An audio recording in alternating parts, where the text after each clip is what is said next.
तो पडदा तरी टाका.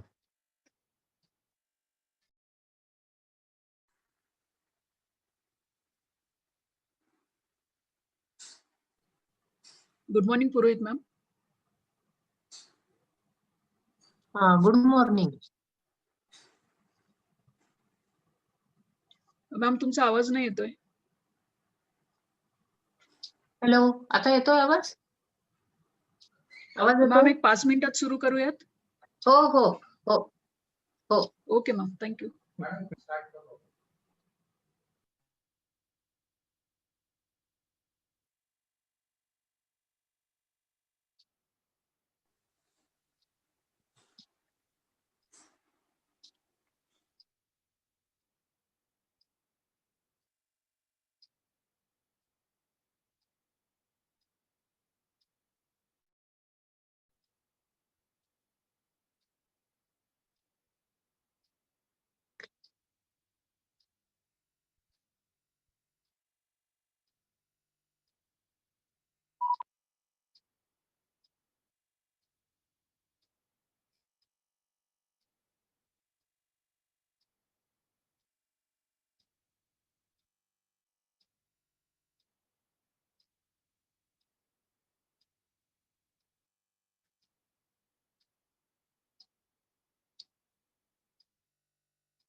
Good morning, all of you.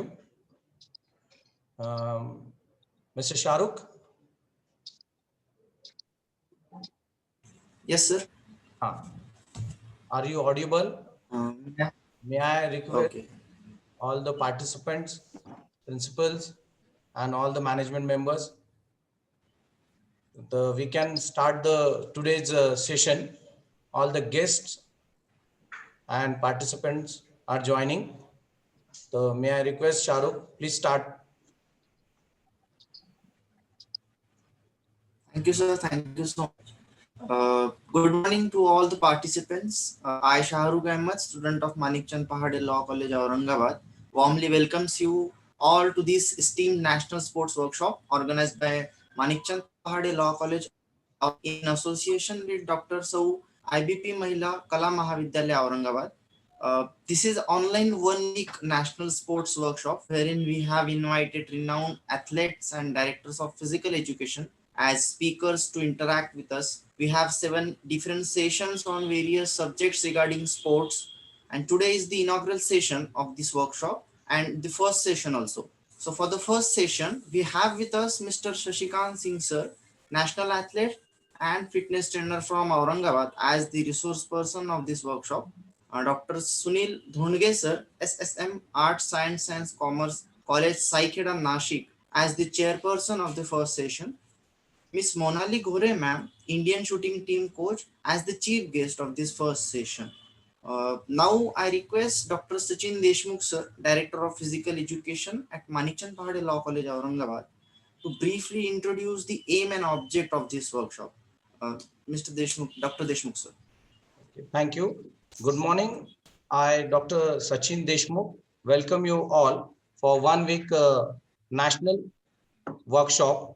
Respected members, principals, participants, and renowned keynote speakers. This workshop's aim is to aware the sports person regarding about the physical education and sports field through this workshop. This workshop is organized by 7 days, and every day we are touching with new topic with renowned speakers with enlightening us from through all over India, delivering with the lectures. Almost of the topic covered in this 1 week workshop.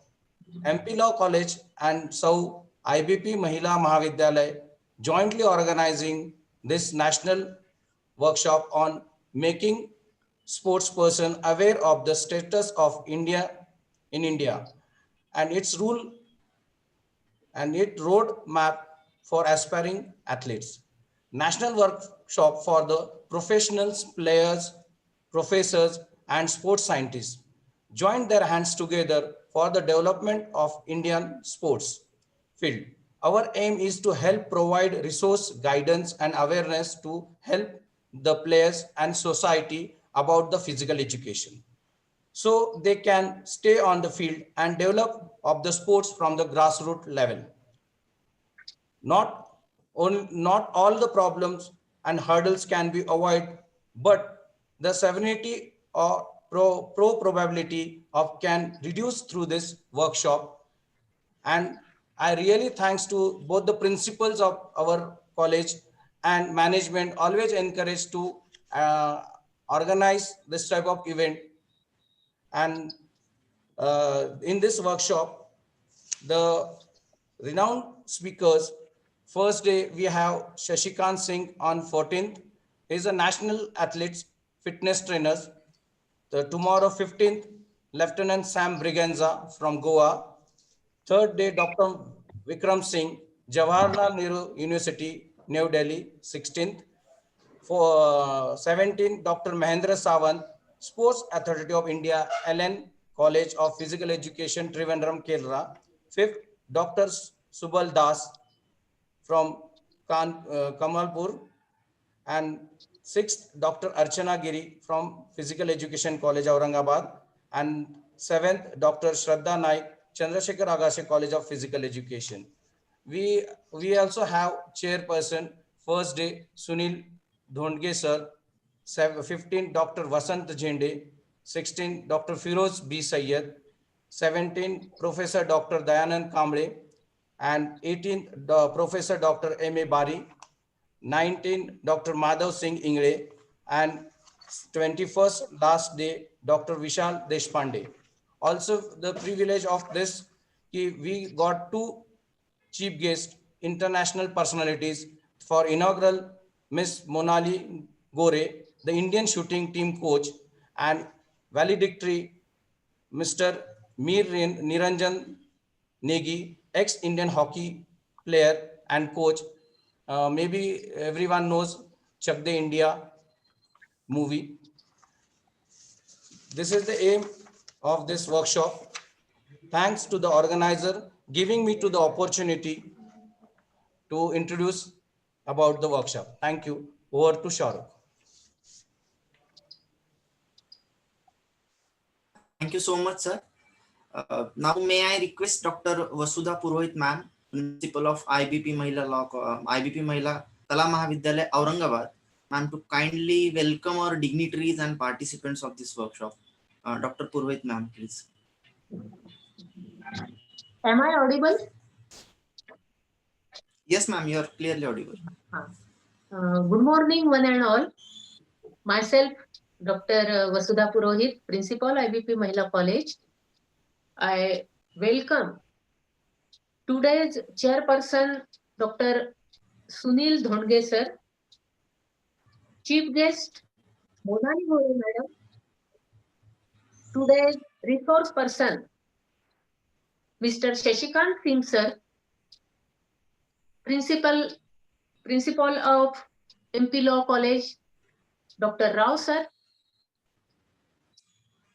all participants in this national workshop, staff of both the colleges, I welcome all of you on behalf of Marathwada Legal and General Education Societies MP Law College, Aurangabad, and Dr. So IBP Mahila College, Aurangabad. First of all, I appreciate both the sports directors of MP Law College, Dr. Sachin Deshmukh, and sports director of our college, Manisha Wagmare, for organizing such a wonderful workshop, which is national level, and dignitaries are going to deliver their speeches for students. Also, I take this opportunity to give brief introduction of two colleges. First of all, Dr. So IBP Mahila College is the first women's college in this Marathwada region, which is established in 1970. We are celebrating Golden Jubilee year this year. Women empowerment is the vision of our college. And to achieve this vision, the college regularly conducts various activities for overall development of students. Manisha Wagmare, sports director of our college, sorry, is the first woman of this Marathwada region who climbed the highest peak of Mount Everest in May 2018. Shikhar Kanya Adventure Club is established in our college under her leadership. Various mountaineering activities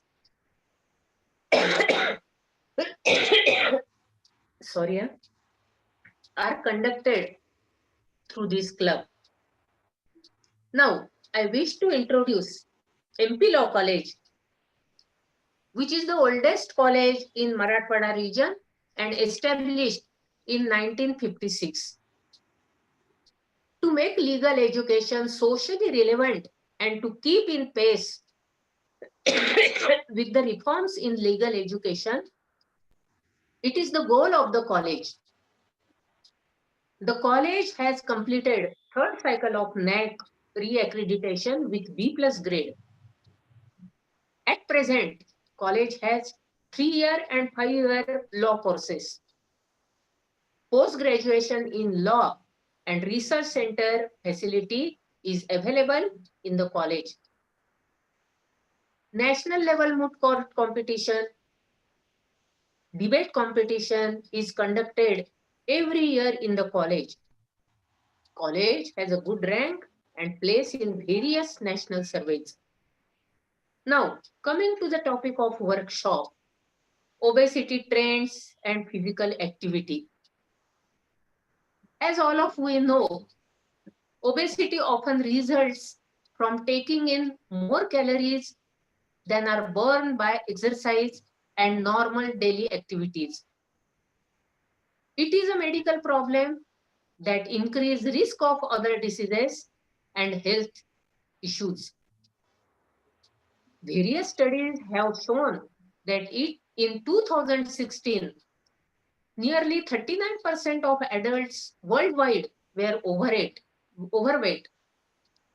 The United States is the most obese nation in the world, which is just ahead of Mexico, while Japan and Korea are lowest. In India, more than 135 million individuals are affected by obesity. The prevalence of overweight and obesity in India is increasing faster than the world average. For instance, the prevalence of overweight increased from 8.4% to 15.5% among women between 1998 and 2015, which is significantly higher as compared to men. In India, abdominal obesity is one of the major risk factors for cardiovascular diseases. I hope the expert guidance by Mr. Shashikant Singh will satisfy the layman's queries like what are the causes of obesity? Can obesity be cured? How to avoid obesity? And what foods prevent obesity? I think I must stop here. We are eager to listen today's resource person, Mr. Shashikant Singh. Therefore, thank you for patient listening. Thank you. Thank Thank you. you so much, ma'am. As the case, we have with us Miss Monali Ghore, ma'am. Ma'am is an ISSFB licensed coach since 2016 from International Shooting Sports Federation Munich, and 14 years of coaching experience in shooting at national and international platforms. She has also worked as judge in World Cup shooting competition in 2019. It's a pleasure to have you here, ma'am. I request you to grace the mic, Miss Monali Ghore, ma'am. Yes. Thank you, Shahrukh. Thank you, Manisha, for inviting me such a wonderful workshop. I'll speak mostly in my mother tongue, that is Marathi. Is it okay to all of you, or should I speak in English? I feel more comfortable in my mother tongue. Yes, ma'am, please. Yes. Thank you very much. हा जो topic मी वाचला, making sports persons aware of the status of sports in India and its roadmap for the aspiring athletes. It's wonderful topic. हा टॉपिकच खूप काही बोलून जातोय. जसं आपण बघताय की इंडिया मधला पहिला स्पोर्ट्स सिनारिओ काय होता आणि रिसेंट स्पोर्ट्स कल्चर काय चालू आहे. मी जेव्हा गेल्या 14 वर्षापूर्वी जेव्हा मी कोचिंग मध्ये एंट्री केलं, तेव्हा मला असं वाटलं I am the best coach in the India. आणि तेव्हा मी काही ऍथलीटला ट्रेनिंग द्यायला सुरुवात केली आणि ते नॅशनल लेवलला मेडल घ्यायला लागले. सो आय वॉज की मी खूप असं ऍज अ कोच म्हणून स्वतःला ग्रेट मानत होती. आणि काही वर्षांनी इतक्या काही गोष्टी फास्ट चेंज होत गेल्या, स्पेशली आमच्या शूटिंग गेम मध्ये. शूटिंग गेम भारतामध्ये खूप पॉप्युलर झालेला आहे, स्पेशली राज्यवर्धन सिंग राठोड, अभिनव बिंद्रा, गगन नारंग, विजय कुमार यांनी जे ऑलिम्पिक मेडल आणलं, त्याच्यानंतर शूटिंग मध्ये खूप चेंजेस होत गेले आणि कॉम्पिटिशन लेवल इतकी हाय झाली की कोचेस कमी पडायला लागले. असं नाही की कोचेसचं ट्रेनिंग किंवा टेक्निकल स्किल्स चुकीच्या होत्या.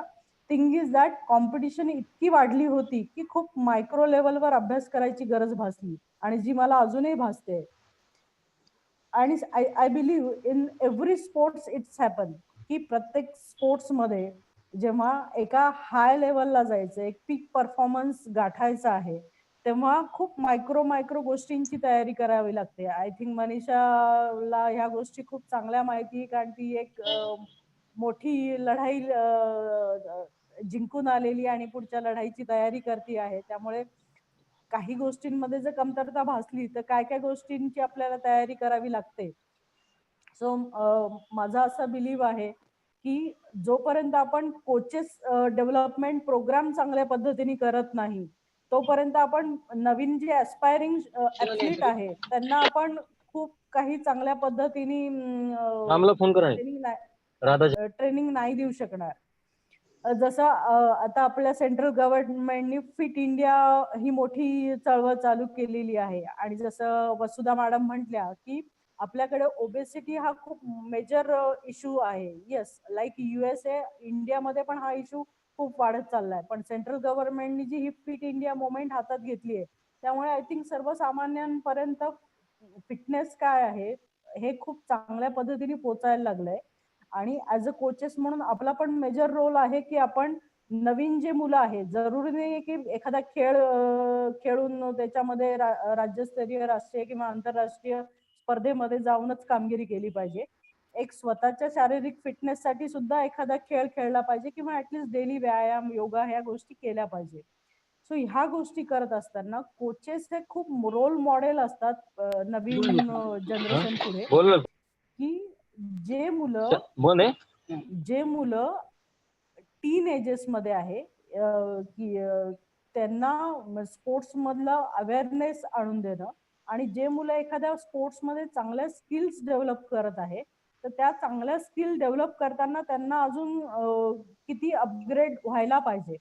आज मी जेव्हा इंडियन शूटिंग टीम बरोबर काम करते तेव्हा आम्ही फक्त एक टेक्निकल आणि ऍडमिनिस्ट्रेटिव्ह पार्ट बघतो इंडियन टीमचा, पण मेजर रोल जो आहे फिजिओथेरपिस्ट आहे, स्पोर्ट्स सायकोलॉजिस्ट आहे, स्पोर्ट्स मॅनेजर आहे, की त्या ऍथलीटला काय हवंय नकोय. आमच्या शूटिंग मध्ये टेक्निकल इव्हेंट खूप आहे, लाईक रायफल पिस्तोल, ती जी बिघडली तर तिला दुरुस्त करता आलं पाहिजे.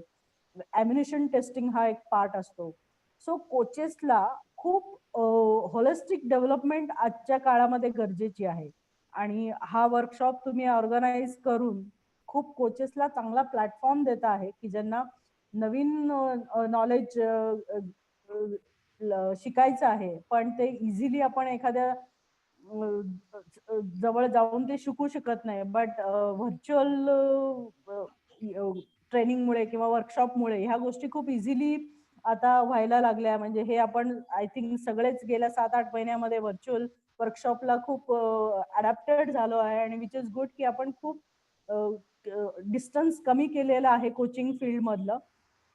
सो हा जो तुम्ही वर्कशॉप ऑर्गनाईज केलेला आहे याच्यामध्ये तुम्ही खूप बेस्ट स्पीकर्स इन्व्हाइट केलेले आहे, आणि याचा नक्कीच इंडियाचा स्पोर्ट्स मधला रोड मॅप रूट आउट करायला खूप चांगला फायदा होईल. आणि आय अगेन रिक्वेस्ट ऑल कोचेस की ऍथलीटला, नवीन ऍथलीटला आपल्याला ट्रेनिंग द्यायला किंवा त्यांना इन्स्पिरेशन द्यायला पहिले आपल्याला कोचेसला अपग्रेड होणं खूप महत्वाचं आहे, जेणेकरून आपण इंडियाचा रोड मॅप अजून क्लिअर करू शकू. I'll say thank you. I'll just finish my word. Thank you, Manisha. Thank you, Purohit ma'am and MP Law College for inviting me for such a wonderful workshop. All the best and good luck for your workshop. Thank you, ma'am. Thank you so much. It's a request to all the participants to kindly mute yourself. Now, to interact with us on the subject of obesity trends and physical activities, we have with us Mr. Shashikant Singh sir. He is a gold medalist in Master in Philosophy and silver medalist in Master in Physical Education from Dr. Babasaheb Ambedkar Marathwada University, Aurangabad. Sir has qualified various officiating examinations and has 9 years of teaching and coaching experience in sports, and has trained number of national and international athletes also. Many students have selected in Indian Army, Indian Navy, and Maharashtra Public Service Commission. He has won bronze medal in Maharashtra State Inter-University Ashwamed Athletics tournaments in 2007, and also participated in various national athletic tournaments. It's an honor to have you here, sir. I request you to address the gathering. Mr. Shashikant Singh, sir. Thank you, sir. Jai Hind to all. Good morning. I hope you all happy, good, fit and fine at your home. First, very warm welcome to all of you. Today, my topic is obesity trend and physical activity. Obesity आज का burning point है. 10 में से 3 लोग obesity से आज जूझ रहे हैं, परेशान हैं, और ये बहुत ही बड़ा इन फ्यूचर प्रॉब्लम बढ़ते जा रहा है. तो इसके बारे में हम बात करेंगे. जैसे मेरा टॉपिक है obesity trends and physical activity. First, I want to clear one thing. Every coin has two sides. If physical activity is there, तो वहाँ ओबेसिटी नहीं हो सकता है. और अगर वहाँ ओबेसिटी है तो कहीं lack of physical fitness, physical activity की कमी है वहाँ पे, जिसकी वजह से ओबेसिटी बढ़ रही है, हमारे बीमारियां बढ़ रही हैं, हमारे डॉक्टर्स के ऊपर हॉस्पिटल्स पे लोड बढ़ रहा है. तो इसके लिए हमें क्या प्रिकॉशंस लेने हैं, हमें कैसे फिजिकल एक्टिविटी करनी है, कैसे हमारा डाइट मेंटेन करना है, इन सब चीजों के बारे में आज हम फोकस करेंगे, बात करेंगे. ओके, चलिए फिर हम स्टार्ट करते हैं, आगे बढ़ते हैं अपने इस पे टॉपिक पे. First, Shubham sir, first slide please.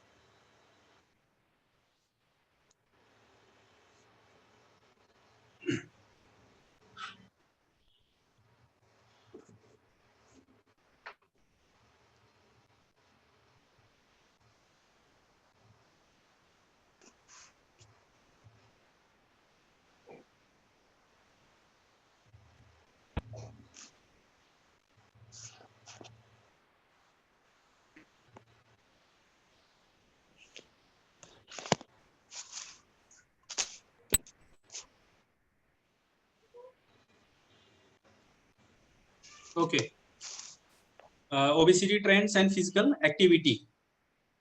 तो फर्स्ट हम लोग हेल्थ के बारे में देखेंगे, व्हाट इज हेल्थ एग्जैक्टली। तो complete physical, mental and social wellbeing, साथ ही सिर्फ इसमें जो है हमारी बीमारियां और दुर्बलता का अभाव नहीं, हमें फिजिकली, मेंटली और सोशली फिट एंड फाइन रहना है, इसे हम हेल्थ कह सकते हैं, स्वास्थ्य कह सकते हैं, अच्छा स्वास्थ्य कह सकते हैं। सरल शब्दों में अगर हम इसे समझना चाहें तो स्वास्थ्य मतलब रोजमर्रा के कार्य सफलतापूर्वक संपन्न करना तथा आपात आने वाली परिस्थितियों के लिए हमें तैयार रहना है। जो हमारे रोज के कार्य हैं, रोज के हमारे वर्किंग है, डे टू डे लाइफ है हमारी, मॉर्निंग टू इवनिंग, वो कार्य करने सफलतापूर्वक करना, प्लस आपातकाल या इमरजेंसी जो हमारे वर्क्स आ जाते हैं उसके लिए हमें रेडी रहना, फिट रहना, इसे हम स्वास्थ्य कह सकते हैं। आज हमारे लाइफ में हेल्थ, स्वास्थ्य, ये जो शब्द है ये कहीं तो मिसिंग होते जा रहा है।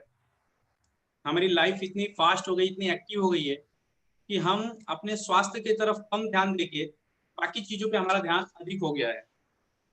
तो कहीं तो भी हमें ऐसा फील हो रहा है कि हम अपने स्वास्थ्य को, अपने हेल्थ को मिस कर रहे हैं। हमारे फ्यूचर के लिए, पैसा कमाने के लिए हम आज अपने स्वास्थ्य को बर्बाद कर रहे हैं, कहीं मिस कर रहे हैं, और आगे जाके उसी स्वास्थ्य को पाने के लिए हमारे कमाए हुए मेहनत के पैसे को हम वेस्ट करेंगे। तो आज हमें फिटनेस में इन्वेस्ट करना है ताकि हमें फ्यूचर में एक healthy life style, healthy family, healthy environment, healthy हमारा समाज हमें मिले। Next one, obesity. ओबेसिटी क्या है? तो सिंपल भाषा में ओबेसिटी को हम मोटापा कह सकते हैं। हमारे यहाँ ओबेसिटी को सिंपली मोटापा कहा जाता है। फर्स्ट हमारा नॉर्मल स्टेज होता है, फिट एंड फाइन, देन हमारा वेट गेन होता है, ओवरवेट, देन हम जाते हैं ओबेसिटी पे। इसे हम और अच्छे से अगर समझना चाहें, मैं आपको एक छोटा सा एग्जांपल देना चाहूंगा। जैसे हम लोग ट्रैफिक सिग्नल हमने सबने देखा हुआ है, वहां 3 कलर की अलग अलग लाइट्स होती हैं, green, yellow and red. Okay, तो green light means all okay, all good, हम आगे जाते हैं, जिंदगी में बढ़ सकते हैं। इसे हम नॉर्मल, हमारा वेट कहेंगे, फिटनेस कहेंगे, normal weight, okay. Then second one आता है येलो, मीन्स रुकिए, थोड़ा सा सोचिए, ये हमारा कंडीशन है ओवरवेट का, वहां हमें सोचने की जरूरत है। और उसके बाद आता है red. Red means what? It's alert, वो हमें अलर्ट कर रहा है कि हम अब ओबेसिटी में आ चुके हैं। Red means danger, obesity. और यहाँ से शुरुआत होती है हमारे सारे बीमारियों की। हमारा लाइफस्टाइल, हमारा फैमिली, हमारा प्रोफेशन, हर चीज यहाँ से डिस्टर्ब होना शुरू होता है। क्योंकि हमारे जो अरस्तु, ग्रीक के फिलोसोफर हैं, इन्होंने एक थॉट दिया था, sound mind in sound body, sound mind in sound body. तो हमारा जो साउंड माइंड है, हेल्दी माइंड है, वो हमारे हेल्दी बॉडी के अंदर ही रहता है। अगर हमारा बॉडी हेल्दी नहीं है, हम फिजिकली फिट नहीं है, तो हम मेंटली स्ट्रांग नहीं हो सकते। आज हमारे लाइफ में हमें हर मोड़ पे एक डिसीजन लेना पड़ता है, हमें आगे बढ़ने के लिए। हमारे घर में हो, हमारे ऑफिस में हो, हमारे सोसाइटी में हो, हर जगह हमें एक स्ट्रांग डिसीजन की जरूरत होती है। Without a strong decision we can go ahead, क्योंकि हमारी एक गलती हमें बहुत पीछे लेके जा सकती है। तो स्ट्रांग डिसीजन लेने के लिए हमारे पास स्ट्रांग माइंड चाहिए। और स्ट्रांग माइंड कब आएगा? जब हमारा शरीर स्ट्रांग होगा। तो हमें पहले हमारे फिजिक पे काम करना है, हमें फिजिकली स्ट्रांग बनना है, और उसके बाद हमारा माइंड ऑटोमेटिकली उसमें स्ट्रांग आएगा, हमें डिसीजन मेकिंग पावर आएगा, क्विक डिसीजंस ले सकते हैं। जैसे एक छोटा सा एग्जांपल मैं आपको देना चाहूंगा। इंडिया में क्रिकेट गेम बच्चे से लेके ओल्ड एज तक सबका फेवरेट है, सबको पता होता है। बट उसमें जब बॉलर 150 की स्पीड से बॉल डालता है, एक क्रिकेटर, एक बैट्समैन को in a microsecond, I am not talking about seconds, in a microsecond we have to take decision कि हमें इस बॉल को छोड़ देना है, इसको 6 लग रहा है या 4 करना है। माइक्रो सेकेंड में डिसीजन लेने के लिए हमारे पास एक स्ट्रॉन्ग मन चाहिए, स्ट्रॉन्ग शरीर चाहिए। ये आता है practice by practice, nothing is impossible. अगर आप प्रॉपर प्रैक्टिस करते हैं, उसको वर्क करते हैं, तो डेफिनेटली हम अच्छा डिसीजन ले सकते हैं, अच्छा काम कर सकते हैं। ओके, BMI, ओवरवेट और normal weight. Shubham sir, next slide please, next one. Okay, obesity, normal health, obesity, overweight, ये सब चीजें क्या है, हम कैसे इसको समझेंगे। अभी हमारे साथ जो पार्टिसिपेंट जुड़े हुए हैं, कुछ ऐसे भी हैं जो नॉन स्पोर्ट्स पर्सन हैं, कुछ स्पोर्ट्स पर्सन हैं। और एक चीज मैं और बताना चाहूंगा, जो इम्पोर्टेंट चीजें होती हैं, वैल्यूएबल चीजें होती हैं, कहीं तो भी हमारे पास मिसिंग है, हम तक वो मैसेज नहीं आ पाता है, प्रॉपर नॉलेज कि हमें क्या करना है, कैसे करना है। इसलिए हमें खुद स्मार्ट बनना होगा। जैसे द्वापर युग में कहते थे कुछ प्रॉब्लम है, आपने महाभारत में देखा होगा, कृष्ण को याद किए, कृष्ण प्रभु आते हैं हमारी मदद के लिए, बट ये कलयुग चल रहा है फिलहाल में। तो हमें अपना कन्हैया खुद बनना है, हमें हमारी खुद मदद करनी है। हमें बचाने के लिए हमारा कोई कन्हैया नहीं आने वाला है। तो खुद को हमें इतना नॉलेजेबल, इतना स्ट्रॉन्ग बनना है कि हम अपनी हेल्प खुद कर सकें। तो हमें ये पहले देखना होगा, हमारा वेट, हमारा फिटनेस नॉर्मल में है, ओवरवेट में है, ओबेस में है, या हम रिस्क के बहुत पास पहुंच चुके हैं। ये हम कैसे देखेंगे, तो मैंने यहाँ पे अपने स्लाइड्स पे यहाँ पे आपको बॉडी मास इंडेक्स, BMI के थ्रू, बॉडी मास इंडेक्स के थ्रू हम अपना वेट चेक कर सकते हैं अपने हाइट के अकॉर्डिंगली। ये जो फॉर्मूला मैंने दिया हुआ है, वेट इन kg, और उसको डिवाइड करना है हाइट इन मीटर स्क्वायर। इससे हम अगर डिवाइड करते हैं तो हमें हमारा स्टेटस, हमारे हाइट के साथ हमारा वेट कितना होना चाहिए, ये हमें पता चलेगा। तो आप यहाँ अपना हाइट मेंशन करना है, आपका वेट करना है, डालना है इसमें, और आपको ये फॉर्मूले से आंसर मिल जाएगा। इससे आप खुद अपना एनालाइज कर सकते हैं कि आपका करंट स्टेटस क्या है, आपको कितना मेहनत करना है, या आप ओके हैं, यहाँ से आपको पता चलेगा। ठीक है। हम पहले देखेंगे, जैसे अभी हम नॉर्मली आप लोग ये बाद में कर सकते हैं, फॉर्मूला आपके पास है 18.5, जो न्यूमेरिकल नंबर है 18.5। हम फॉर्मूले में अपना हाइट और वेट डालने के बाद अगर 18.5 से नीचे आता है स्कोर हमारा, तो हम सोचेंगे हम अंडर वेट हैं, हमारे हाइट के हिसाब से हमारा वेट कम है। उसके बाद नेक्स्ट है नॉर्मल, 18.5 टू 24.9। ये जो न्यूमेरिकल डेटा है, ये देखिए यहाँ कलर भी दिखाया हुआ है, ग्रीन कलर में है, ओके है, परफेक्ट है।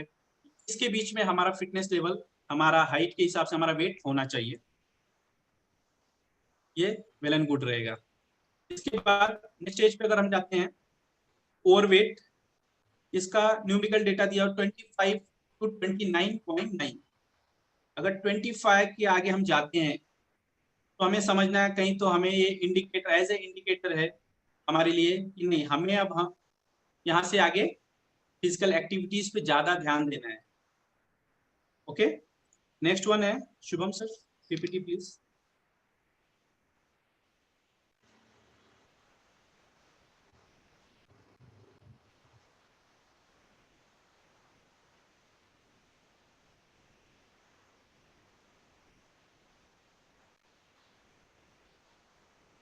Previous one, thank you sir.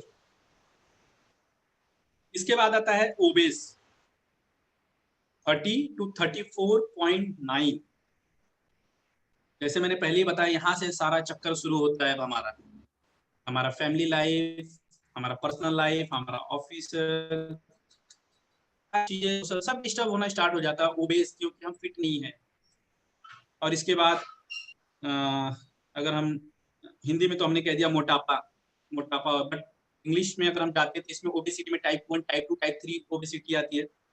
यहाँ जैसे नेक्स्ट स्लाइड रेड में दिखाया हुआ है, एक्सट्रीम ओबेस 35 एंड अबव। यहाँ से सारा चक्कर शुरू होता है, मेडिसिन, हॉस्पिटल्स और एंड ऑल। तो I am requesting you all, please आज आप अपना सभी लोग BMI, body mass index check करें, देखिए हम किस स्टेज पे हैं, एटलीस्ट अपने समाधान के लिए उसको हम चेक कर लें कि हमें फिजिकली कितना हार्ड वर्क करना है, हमें डाइट पे कितना कंट्रोल करना है, हमें हमारी आने वाली लाइफ को कितना हेल्दी रखना है, क्योंकि हम हेल्दी हैं तो हम अपने साथ अपने फैमिली को हेल्दी रख सकते हैं, अपने फ्रेंड्स को हेल्दी रख सकते हैं, अपने समाज में एक अवेयरनेस ला सकते हैं। इसके लिए फर्स्ट हमें खुद को हेल्दी होना होगा।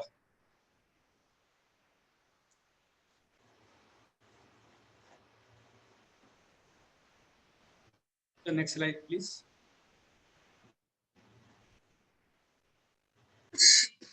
Sorry, obesity. ओबेसिटी से आने वाली बीमारियां, जैसे ओबेसिटी मैंने कहा, तो ओबेसिटी अकेले नहीं आती है, ओबेसिटी आने के साथ अपने फ्रेंड्स को लेके आती है, अपने दोस्तों को लाती है।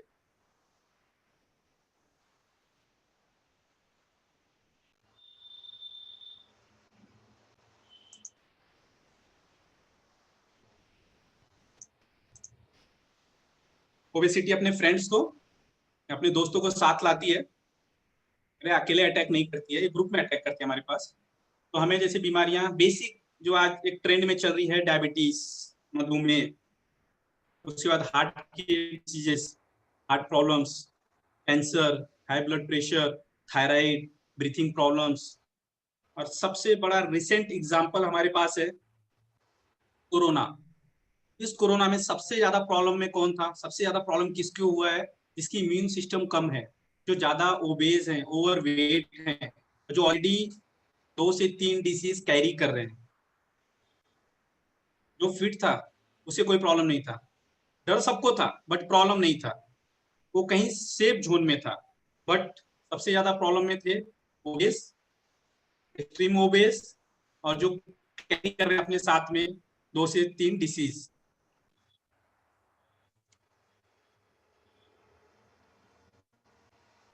जैसे मैंने पहले ही बताया आपको, ये ओबेसिटी, और यहाँ से सारा चक्र शुरू होता है हमारा, मेडिसिन, हॉस्पिटल, ये सारी चीजें। तो हमें इनसे दूर रहना है, अपने आप को बचाना है, फिट रहना है। तो इसके लिए सॉल्यूशंस क्या हैं, हम इसे कैसे बच सकते हैं,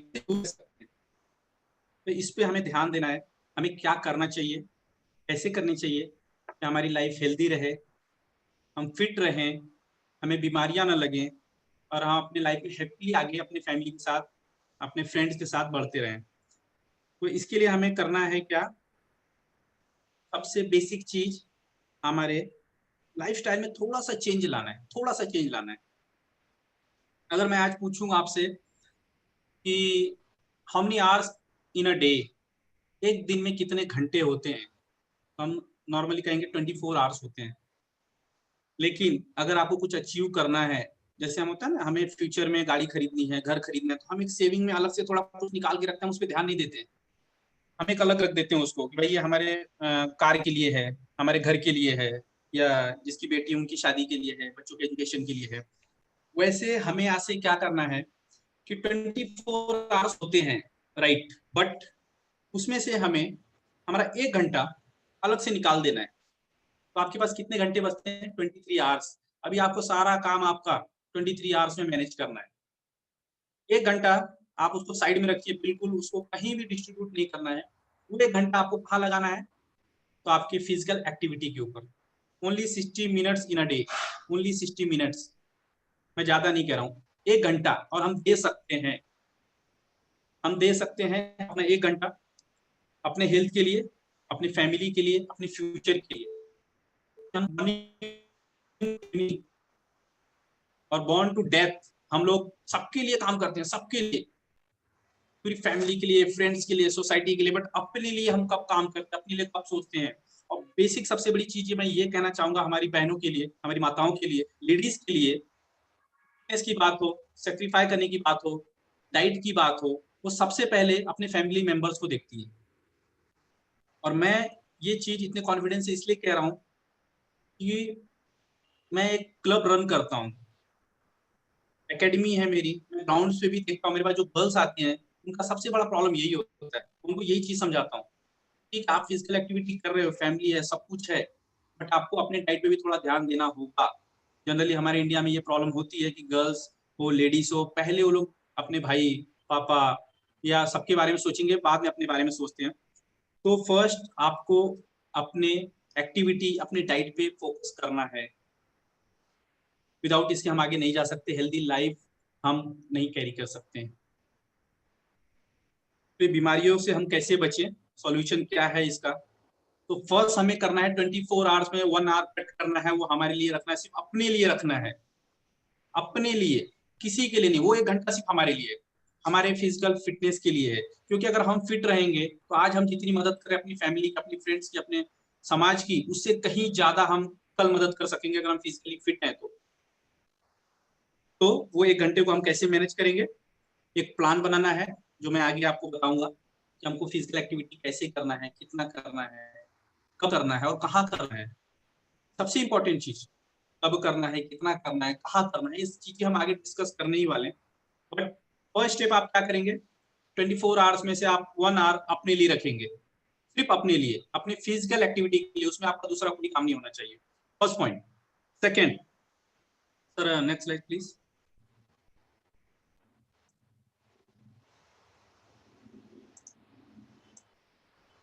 शुभम सर,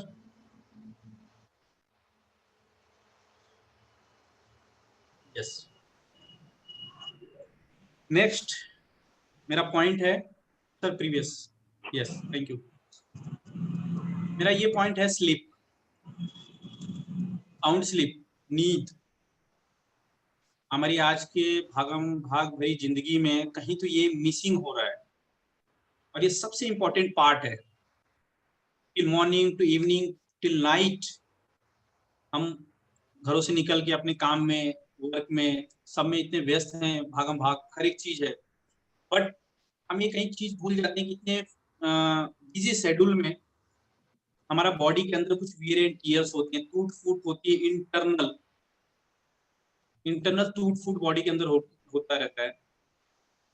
तो जब हम नींद लेते हैं, प्रॉपर नींद लेते हैं हम लोग, तो हमारा बॉडी का ऐसा इनबॉर्न प्रोसेस है कि हमारा बॉडी अपना हीलिंग खुद का खुद करता है। सिंपली मैं अगर आप लोगों से पूछूं, आप लोग अपने बॉडी की सर्विसिंग कब करते हैं, कैसे करते हैं, तो आपके पास कोई जवाब नहीं होगा कि हम अपने बॉडी की सर्विसिंग कैसे करते हैं। हाँ, 2 व्हीलर बाइक सबके पास है, मोपेड बाइक सबके पास है, कार सबके पास है। 2 से 2,500 किलोमीटर के बाद हम अपने गाड़ी की सर्विसिंग कराते हैं, यस और नो? कराते हैं। हम गैरेज पे ले जाते हैं, उसकी सर्विसिंग होती है सब अच्छे से, फिर गाड़ी निकालने में बहुत अच्छी गाड़ी चलती है हमारे, हमको बहुत अच्छा लगता है, वाह बहुत अच्छा चल रहा है। हम एक सिंपल सा मोबाइल खरीदते हैं, अराउंड 10,000 का मोबाइल, उससे नीचे कोई यूज नहीं करता होगा। उसको हम लेते पहले उसको कवर लगाते हैं, स्क्रीन गार्ड अच्छा लगाते हैं, कहीं स्क्रैच नहीं आना चाहिए, गिर गया तो मेरा मोबाइल खराब नहीं होता। कितना केयर करते हैं हम लोग, लेकिन हमारे बॉडी का हम क्या करते हैं, कितना केयर करते हैं हम लोग। मैंने एक रिसर्च पढ़ा था 2000 में, WHO ने दिया था, वर्ल्ड हेल्थ ऑर्गेनाइजेशन ने दिया था, हमारी बॉडी की वैल्यू एक थी, उन्होंने, मैंने पढ़ा था ये 5,000 करोड़ रुपीस हमारे बॉडी का वैल्यू है। हमारे आंख, हमारा हार्ट, हमारा लंग्स, अलग अलग पार्ट्स का कहीं डैमेज हो जाए, हमको रिप्लेसमेंट करना है, या हमको उसमें डॉक्टर के पास जाना है, तो इतना अमाउंट दिया होता है, इतनी महंगी बॉडी। सोचो हम कितने रिच लोग हैं, कितने रिच हैं, गॉड ने हमको इतना कुछ दिया हुआ है, लेकिन हम इसकी केयर नहीं करते हैं। क्यों नहीं करते हैं? कि हमारी एक मेंटेलिटी, जब तक चल रही चलने दो, जब तक चल रही चलने दो, हम उसको बस इग्नोर करते जाते हैं। बट ये इग्नोर एक दिन बहुत ज्यादा महंगा पड़ता है हमको। सो प्लीज हमको इसे इग्नोर नहीं करना है। एक छोटा सा राइट डिसीजन हमारा हमें हेल्दी लाइफ की तरफ लेके जाएगा। तो बॉडी की सर्विसिंग की बात कर रहा था मैं, बॉडी की सर्विसिंग कैसे होती है, तो साइंटिफिकली प्रूव्ड है ये, साइंटिफिकली प्रूव, मैं मेरा नहीं बता रहा हूँ आपको, इट्स साइंटिफिकली प्रूव।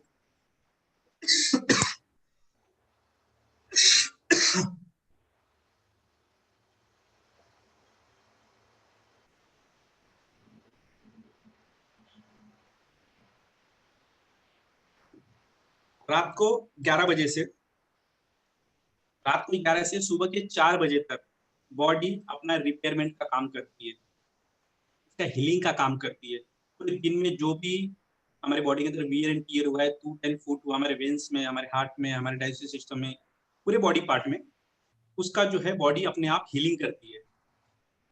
लेकिन आज हमारे लाइफस्टाइल में क्या हो गया है, फेसबुक ने जगह ले लिया, व्हाट्सएप ने जगह ले लिया, मेल्स है, ऑफिस के काम है, लेट नाइट जागना है, फ्रेंड्स से दिन में नहीं मिलते, इवनिंग में, नाइट तक उनके साथ में चैटिंग है, इसमें कहीं तो हम 12, 1, 2 बजे तक सोने जाते हैं, और उसी के हिसाब से फिर मॉर्निंग हम लोग 8, 9, 9:30, कुछ लोग जो लेट वर्क पे जाते हैं 10 बजे तक उठते हैं। इससे प्रॉब्लम क्या क्रिएट होती है कि हमारे ब्रेन के अंदर पिट्यूटरी ग्लैंड है, जिसको हम मास्टर ग्लैंड कहते हैं। यहाँ से सिक्रेशन क्रिएट होता है, केमिकल सिक्रेट होता है हमारे बॉडी के अंदर। माइंड का है, हमारे ब्रेन का, हमारे बॉडी का एक क्लॉक होता है।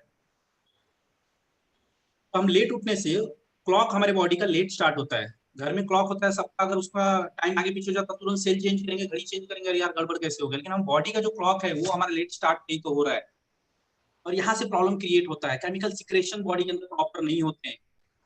क्यों नहीं होता है? क्योंकि हम प्रॉपर टाइम पे नहीं सोए हैं, हमारी बॉडी रिकवर नहीं हुई है, हम सुबह टाइम पे नहीं उठे हैं, बॉडी का क्लॉक हमारा प्रॉपर स्टार्ट नहीं हुआ टाइम पे, केमिकल सिक्रेशंस प्रॉपर नहीं हुए हैं। हर चीज की एक हायरार्की होती है, एक सीक्वेंस होता है। ऐसा नहीं होता है कि हम ऊपर नहीं गए, हमारा पिट्यूटरी ग्लैंड वर्क नहीं किया और डायरेक्टली हम कहीं दूसरी जगह पर वर्क करना स्टार्ट कर रहे हैं। एक प्रोसेस होता है हर चीज का। तो इसके वजह से बॉडी रिकवरी में एथलीट्स को कहना चाहूंगा, जो एथलीट हमारे साथ यहाँ जुड़े होंगे, स्पोर्ट्स पर्सन जो जुड़े होंगे, उनको मैं ये कहना चाहूंगा, उनको बताना चाहूंगा, जैसे मैम ने भी पहले बताया था, मोनाली मैम ने, कि आजकल बहुत ज्यादा कंपटीशन बढ़ गया है, बहुत कंपटीशन हो गया है, बहुत हमें डीप में जाने की जरूरत है।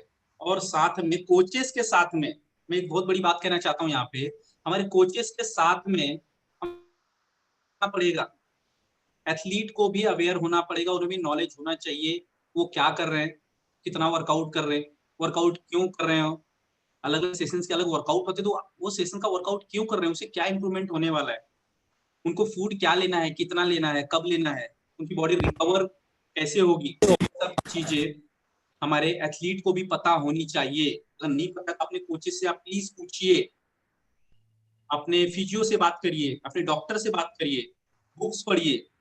आजकल सब कुछ अवेलेबल है नेट के ऊपर, बुक्स में हर एक चीज, वर्ल्ड इज ओपन नाउ, तो हम कहीं से भी इंफॉर्मेशन कलेक्ट कर सकते हैं, बट हमारे पास इंफॉर्मेशन होनी चाहिए।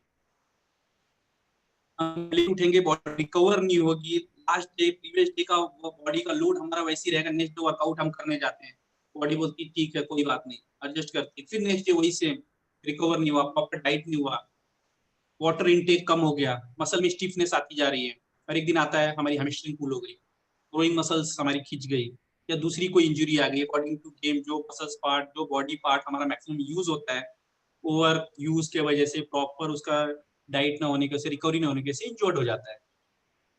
अब ये इंजरी में हमें जाएंगे 15 दिन, 1 महीना, 2 महीना, 1.5 महीना, जो हमारा लगे। हम मेंटली डिस्टर्ब हो जाते हैं कहीं पे, हमारा एक प्लान होता है कि हम 6 मंथ बाद, 4 मंथ बाद, आफ्टर 1 ईयर हमें नेशनल मेडल करना है, इंटरनेशनल पार्टिसिपेट करना है, हमें कॉमनवेल्थ खेलना है, ओलंपिक्स खेलना है। हमारे पूरे जो हायरार्की, हमारा जो पूरा प्लान है वो कहीं डिस्टर्ब हो गया। फिजिकली नहीं, हम मेंटली भी डिस्टर्ब हो जाते हैं, हमारा पूरा प्लान डिस्टर्ब हो जाता है। इसलिए सेकंड पॉइंट मेरा आज का है, सेकंड पॉइंट ध्यान में रखना है कि हमको प्रॉपर नींद लेना है, एटलीस्ट 7 आवर्स, 7 घंटे हमको सोना, उससे ज्यादा सोने की कोई जरूरत नहीं है, 7 घंटे सफिशिएंट है। 7 आवर्स में हमारी बॉडी का पूरा हो जाती है, हमारी बॉडी हम फ्रेश फील करते हैं, हमारा बॉडी एक्टिव होता है नेक्स्ट डे, नेक्स्ट वर्कआउट के लिए, नेक्स्ट डे के लिए। तो हमें अपना नींद प्रॉपर लेना है, हमें इसमें कुछ नहीं करना है एडिशनली, सिंपली हमको जाके सोना है। और एक चीज, एक इंपॉर्टेंट पॉइंट में इसमें ऐड करना चाहता हूँ, सोने के 30 मिनट पहले हमें अपना मोबाइल बंद करना है। हम क्या लास्ट मिनट तक अपना मोबाइल यूज करते हैं, किसका मैसेज आ गया, किसका आ गया, क्या मेल आ गया, या जो लाइट्स और उससे रेडिएशन है, और मोबाइल जो इसके वजह से हमें स्लीप हम नहीं ले सकते। इसलिए 30 minute before we have to switch off और मोबाइल को हमें बंद करना है प्रॉपरली। अगर आप बिलीव करते हैं तो आपको शांत मिनट के लिए ध्यान में बैठना है, अपने पूरे दिन में क्या किया उसको रिमाइंड करना है कि आज मैंने क्या किया, क्या मिसिंग रह गया, मुझे कल क्या करना है, एक प्लान बनाना है माइंड में, और बिल्कुल शांत सो जाना है। आप बिलीव नहीं करेंगे, नेक्स्ट डे आप देखिए, ये खुद के ऊपर खुद रिसर्च करिए, नेक्स्ट डे जब आप उठेंगे तो आप ज्यादा फ्रेश फील करेंगे, ज्यादा एक्टिव फील करेंगे। बहुत बड़ी बात है, और छोटे छोटे स्टेप से ही हम आगे लाइफ में आगे जा सकते हैं, हेल्दी लाइफ का सपना देख सकते हैं। कोई बहुत बड़ी स्टेप लेने की जरूरत नहीं है कि हम बहुत बड़ा स्टेप लें, बहुत बड़ा कुछ काम करें, जिससे हम हेल्दी रह सकते हैं, फिट रह सकते हैं, हमारे मेहनत से पैसे डॉक्टर के पास नहीं जाएंगे, हॉस्पिटल के चक्कर हमें नहीं लगाने पड़ेंगे, बॉस की डांट नहीं हमें खानी पड़ेगी कि छुट्टी क्यों लिया इतना। ऑब्वियसली जब हम बीमार होंगे, फिट नहीं रहेंगे, हम छुट्टी लेंगे, या ऑफिस में जाके भी हम क्या करेंगे, खुद बीमार रहेंगे, हमारे आसपास का इन्वायरमेंट भी हम वैसे ही बनाएंगे। इससे बेस्ट हम छोटे छोटे स्टेप्स उठाएंगे और हम फिट फाइन रहेंगे और खुद फिट रहेंगे, 4 लोग और मोटिवेट करेंगे हम लोग। Okay sir, next slide please.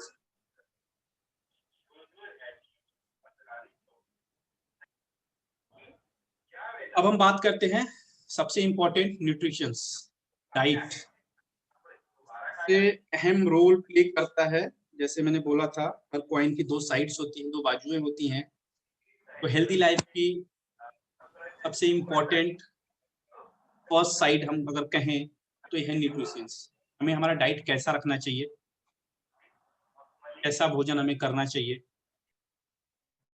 ये हमको बहुत ज्यादा इस पे सोचने की जरूरत है। ध्यान 6 कंपोनेंट्स हमारे डाइट में होते हैं, 6 चीजें होती हैं, इसको हम 3+3 ऐसे 3 डिवाइड करते हैं, ठीक है। इसको हम कहेंगे maintenance and body building.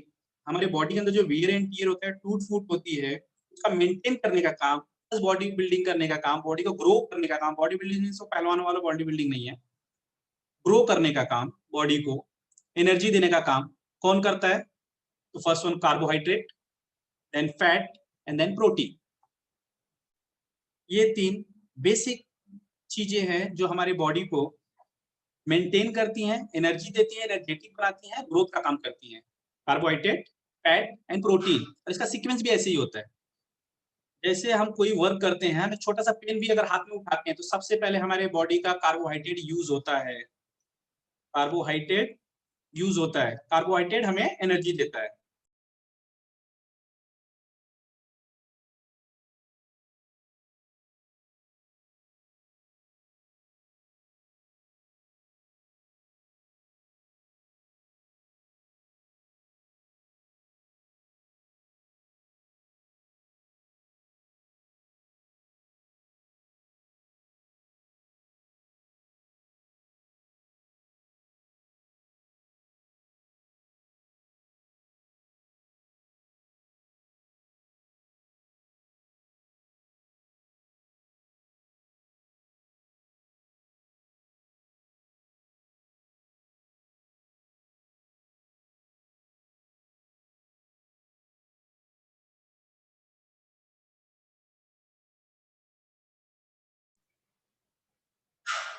Okay,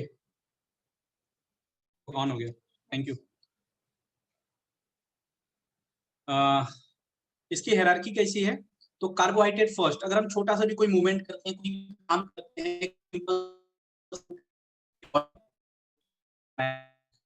body के अंदर का कार्बोहाइड्रेट यूज होता है। हर चीज का एक लिमिटेड स्टोरेज है हमारे बॉडी के अंदर।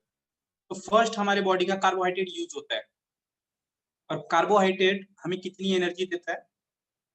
तो 1 ग्राम कार्बोहाइड्रेट हमें 4.2 किलो कैलोरी देता है। 4.2, 1 ग्राम कार्बोहाइड्रेट हमें 4.2 किलो कैलोरी देता है। अब कैलोरी क्या है, इसे हम समझेंगे। Calorie is the amount of heat required to raise 1 gram of water through 1 degree Celsius. जैसे हम लोग कपड़ा मीटर में गिनते हैं, दूध को लीटर में गिनते हैं, या स्पीड जो होता है, या हम डिस्टेंस जो होता है उसको मीटर सेंटीमीटर में गिनते हैं, वैसे ही एनर्जी का जो यूनिट है एक है, उसको हम कैलोरी कहते हैं। कैलोरी में काउंट होता है। तो फर्स्ट हमारी बॉडी के लिए यूज होता है कैलोरी। देन कैलोरी का स्टोरेज, अगर हम हार्ड वर्किंग है, हमारा वर्क ज्यादा है, फिजिकल एक्टिविटी ज्यादा है, खत्म होने के बाद हमारी बॉडी का फैट यूज होता है। फैट बर्न होता है और हमें एनर्जी देता है। कितना एनर्जी देता है fat? 1 gram of fat, 1 gram of fat burn होने पे हमें 9 किलो कैलोरीज, 9 किलो, सबसे ज्यादा जो हमें एनर्जी देता है फैट से मिलता है। 9 किलो कैलोरीज हमें 1 ग्राम फैट में मिलता है। और फैट का स्टोरेज खत्म होने के बाद हमारी बॉडी का प्रोटीन यूज होता है।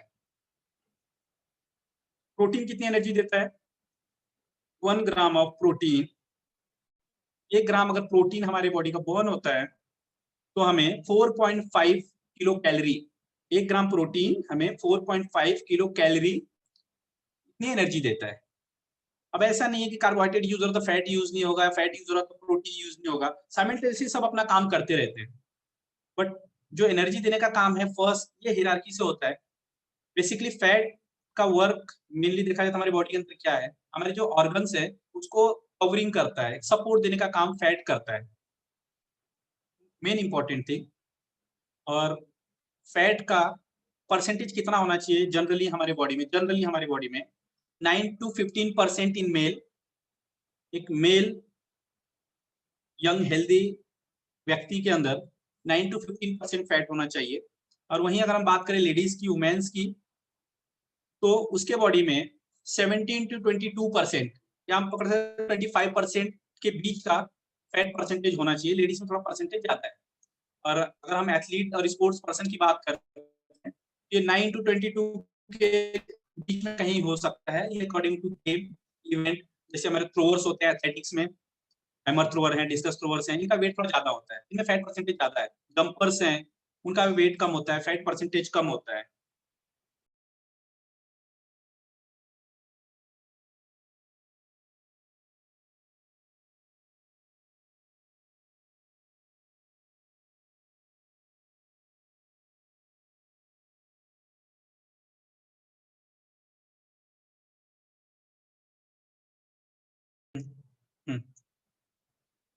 तो उनका फैट परसेंटेज कम होता है, तो इसके अकॉर्डिंगली हमारा फैट परसेंटेज होना चाहिए। देन प्रोटीन,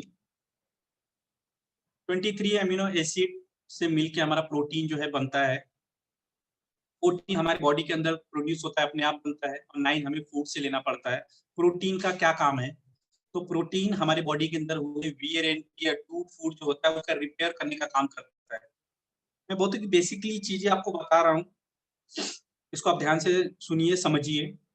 प्रोटीन क्या करता है, हमारी बॉडी के अंदर हुए वियर एंड टियर, जो टूट फूट बॉडी के अंदर होती है, हमको नहीं समझ में आता है एक्चुअली, बाहर से नहीं समझता, हमको लगता है ठीक है, बट अंदर होता है कुछ तो, क्योंकि वहाँ कुछ प्रोसेस चल रहा है, और जहाँ प्रोसेस चलेगा वहाँ कुछ तो डैमेज आएगा, तो प्रोटीन उसको रिकवर करता है। प्लस बॉडी की ग्रोथ का काम जो है प्रोटीन करता है।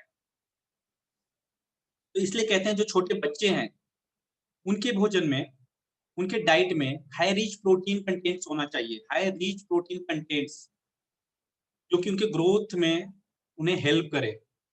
क्योंकि बच्चों की ग्रोइंग एज होती है, उसमें तो प्रोटीन को कम मिलता है, उनको ग्रोथ प्रॉपर नहीं हो सकता है, तो उनके ग्रोथ के लिए प्रोटीन की ज्यादा आवश्यकता होती है। तो हमारे छोटे बच्चों के डाइट में कभी भी हमको हाई रिच प्रोटीन रखना चाहिए। ओके, नेक्स्ट हमारा है विटामिन, मिनरल्स एंड वाटर। इनको हम कहेंगे it's called life giving substance. Life giving substance, ये हमें एनर्जी नहीं देते हैं, हमारे ग्रोथ में इनका कुछ ज्यादा बहुत बड़ा रोल नहीं है, लेकिन ये हमें बीमारियों से बचाते हैं, बीमारियों से बचाते हैं ये हमें। इनकी कमी की वजह से हम बीमार पड़ना शुरू हो जाते हैं। तो इनका जो रोल है हमारी लाइफ में, ये लाइफ को हमारे सपोर्टिंग है। तो विटामिन की अगर हम बात करते हैं, तो जैसे विटामिन होता है ए, डी, ई, के, ये हमारे फैट सोल्यूबल विटामिन है, फैट के साथ मिक्स होकर हमें एनर्जी देते हैं, हमें एनर्जी इन द सेंस हमें बीमारी से बचाते हैं। और B and C water soluble vitamin है, B and C water soluble vitamin है, और ये विटामिन की वजह से हम बीमारियों से दूर रहते हैं, हमारे ऑर्गन्स जो हैं वो एक्टिव रहते हैं और प्रॉपर वर्क करते हैं। नेक्स्ट वन है हमारा मिनरल्स। मिनरल्स में हमारा आता है कैल्शियम, मैग्नीशियम, फास्फोरस, आयरन, ये सारी चीजें जो है हमारी मिनरल्स में आती हैं। जैसे हम कैल्शियम की बात करें, हमारे बोन्स, हमारे टीथ, इन सब के लिए काम आता है। मैग्नीशियम है, फास्फोरस है, सबका एक अपना अपना रोल है, उस हिसाब से ये वर्क करते हैं, काम करते हैं। और बॉडी में एक बहुत ज्यादा इनकी जरूरत नहीं होती है, किसी की 8 ग्राम, किसी की 10 ग्राम, किसी की 12 gram, according to work, height, weight, age and physical activity के हिसाब से इसका जो है परसेंटेज होता है बॉडी के अंदर। और एक इंपॉर्टेंट चीज, विटामिन एंड मिनरल्स हमारे बॉडी में स्टोर नहीं होता है, हमारे बॉडी में स्टोर नहीं होता है। बॉडी को जितनी जरूरत है, हमारे डाइट से जितना हमको मिल रहा है, जितनी जरूरत है उतना यूज होता है, वेस्टेज जो है हमारे यूरिन के साथ वॉश आउट हो जाता है, बॉडी से निकल जाता है बाहर। तो ऐसा नहीं कि हमने आज बहुत अच्छा हेल्दी फूड ले लिया है तो बाद में जरूरत नहीं है, बहुत अच्छा मेरे बॉडी के अंदर कैल्शियम है, मैग्नीशियम है या विटामिन है, तो हमारे डेली रूटीन डाइट में हमें हमारे फूड में इन सब चीजों को इंक्लूड करना है ताकि डेली बेसिस में हमें प्रॉपर विटामिन मिनरल्स मिलता रहे। Now last and most important thing, हमारे न्यूट्रिशन डाइट चार्ट का लास्ट एंड सबसे इंपॉर्टेंट, वाटर। हमारे बॉडी के अंदर, स्केलेटन मसल्स के अंदर 70 to 75% वाटर होता है। 70 to 75% वाटर होता है। और ये वाटर का क्या काम है, इसका सबसे ज्यादा इंपॉर्टेंस हमारे एथलीट्स को पता है, जो स्पोर्ट्स पर्सन उनको पता है, उनको समझ में आ रहा होगा इसका इंपॉर्टेंस क्या है। हमारे बॉडी को सबसे पहला काम करता है ये स्टिफनेस, टाइटनेस, हमारी मसल स्टिफ होने से बचाता है। अगर आप प्रॉपर वाटर करते हैं,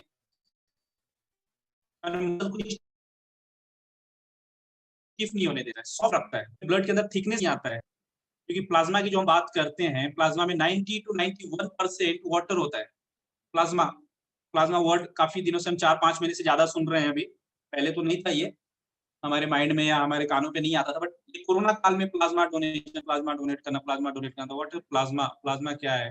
तो 55% हमारे ब्लड के अंदर का जो कंटेंट है ये प्लाज्मा होता है, 45% बाकी RBC, WBC and platelets.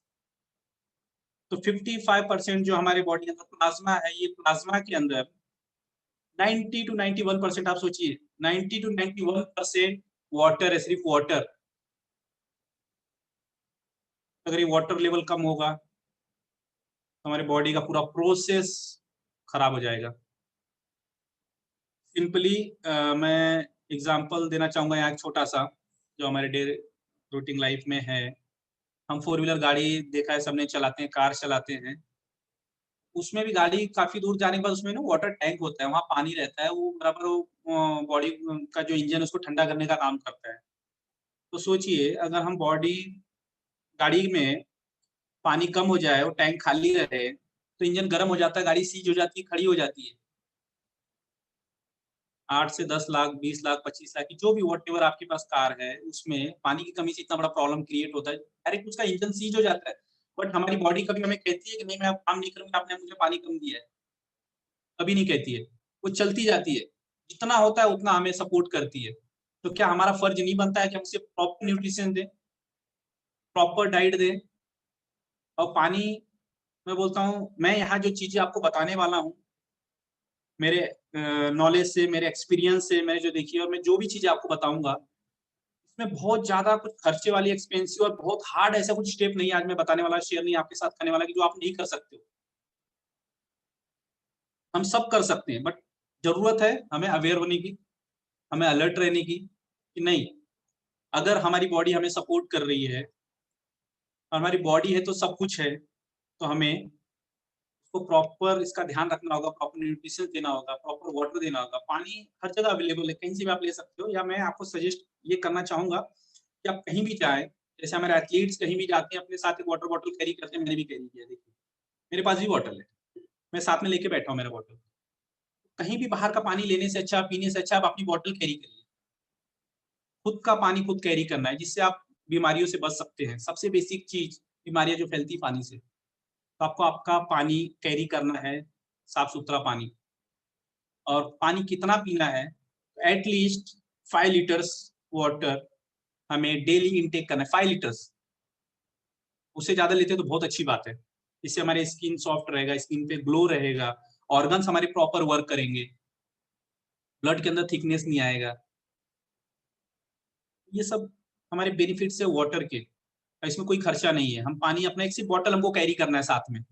Vitamin की बात की मैंने, विटामिन में क्या खर्चा, कोई खर्चा नहीं है। विटामिन डी तो हमें फ्री में मिलता है, बस हमें जरूरत है मॉर्निंग में जब हमारा सूर्य उदय होता है, सनराइज होता है, उसके बाद सिर्फ मॉर्निंग 45 मिनट्स का जो सनराइज होता है हमको फ्री विटामिन और बेस्ट विटामिन देता है हमारे बॉडी के लिए। इससे हमारे विटामिन डी का सोर्स सिंपली सनलाइट है, इससे हमारा ग्रोथ अच्छा होता है, हमारी बोन स्ट्रांग रहती है। तो हम इजीली विटामिन डी सनलाइट से पा सकते हैं। वाटर हम अपने साथ एक बॉटल कैरी करके अपने बॉडी सकते हैं। बहुत छोटे से स्टेप्स हैं, ठीक है, आगे बढ़ेंगे हम। Shubham sir, next slide please. What is balanced diet? Nutrition की बात हो गई, स्लीप की बात हो गई, अब हम बात कर रहे हैं हम ओबेसिटी से कैसे बच सकते हैं, प्रिवेंशन क्या है, सॉल्यूशन क्या है, हम हेल्दी लाइफस्टाइल कैसे जी सकते हैं, हम खुद कैसे स्वस्थ रह सकते हैं, अपने परिवार को कैसे रख सकते हैं, अपने समाज को कैसे रख सकते हैं, दूसरे को मोटिवेट हम कैसे कर सकते हैं, क्योंकि हम हेल्दी रहेंगे, हम फिट रहेंगे तो हम दूसरे को मोटिवेट कर सकते हैं। इसके लिए अभी हम आगे का टॉपिक जो हमारा पॉइंट है हम उसको देखेंगे, बैलेंस डाइट।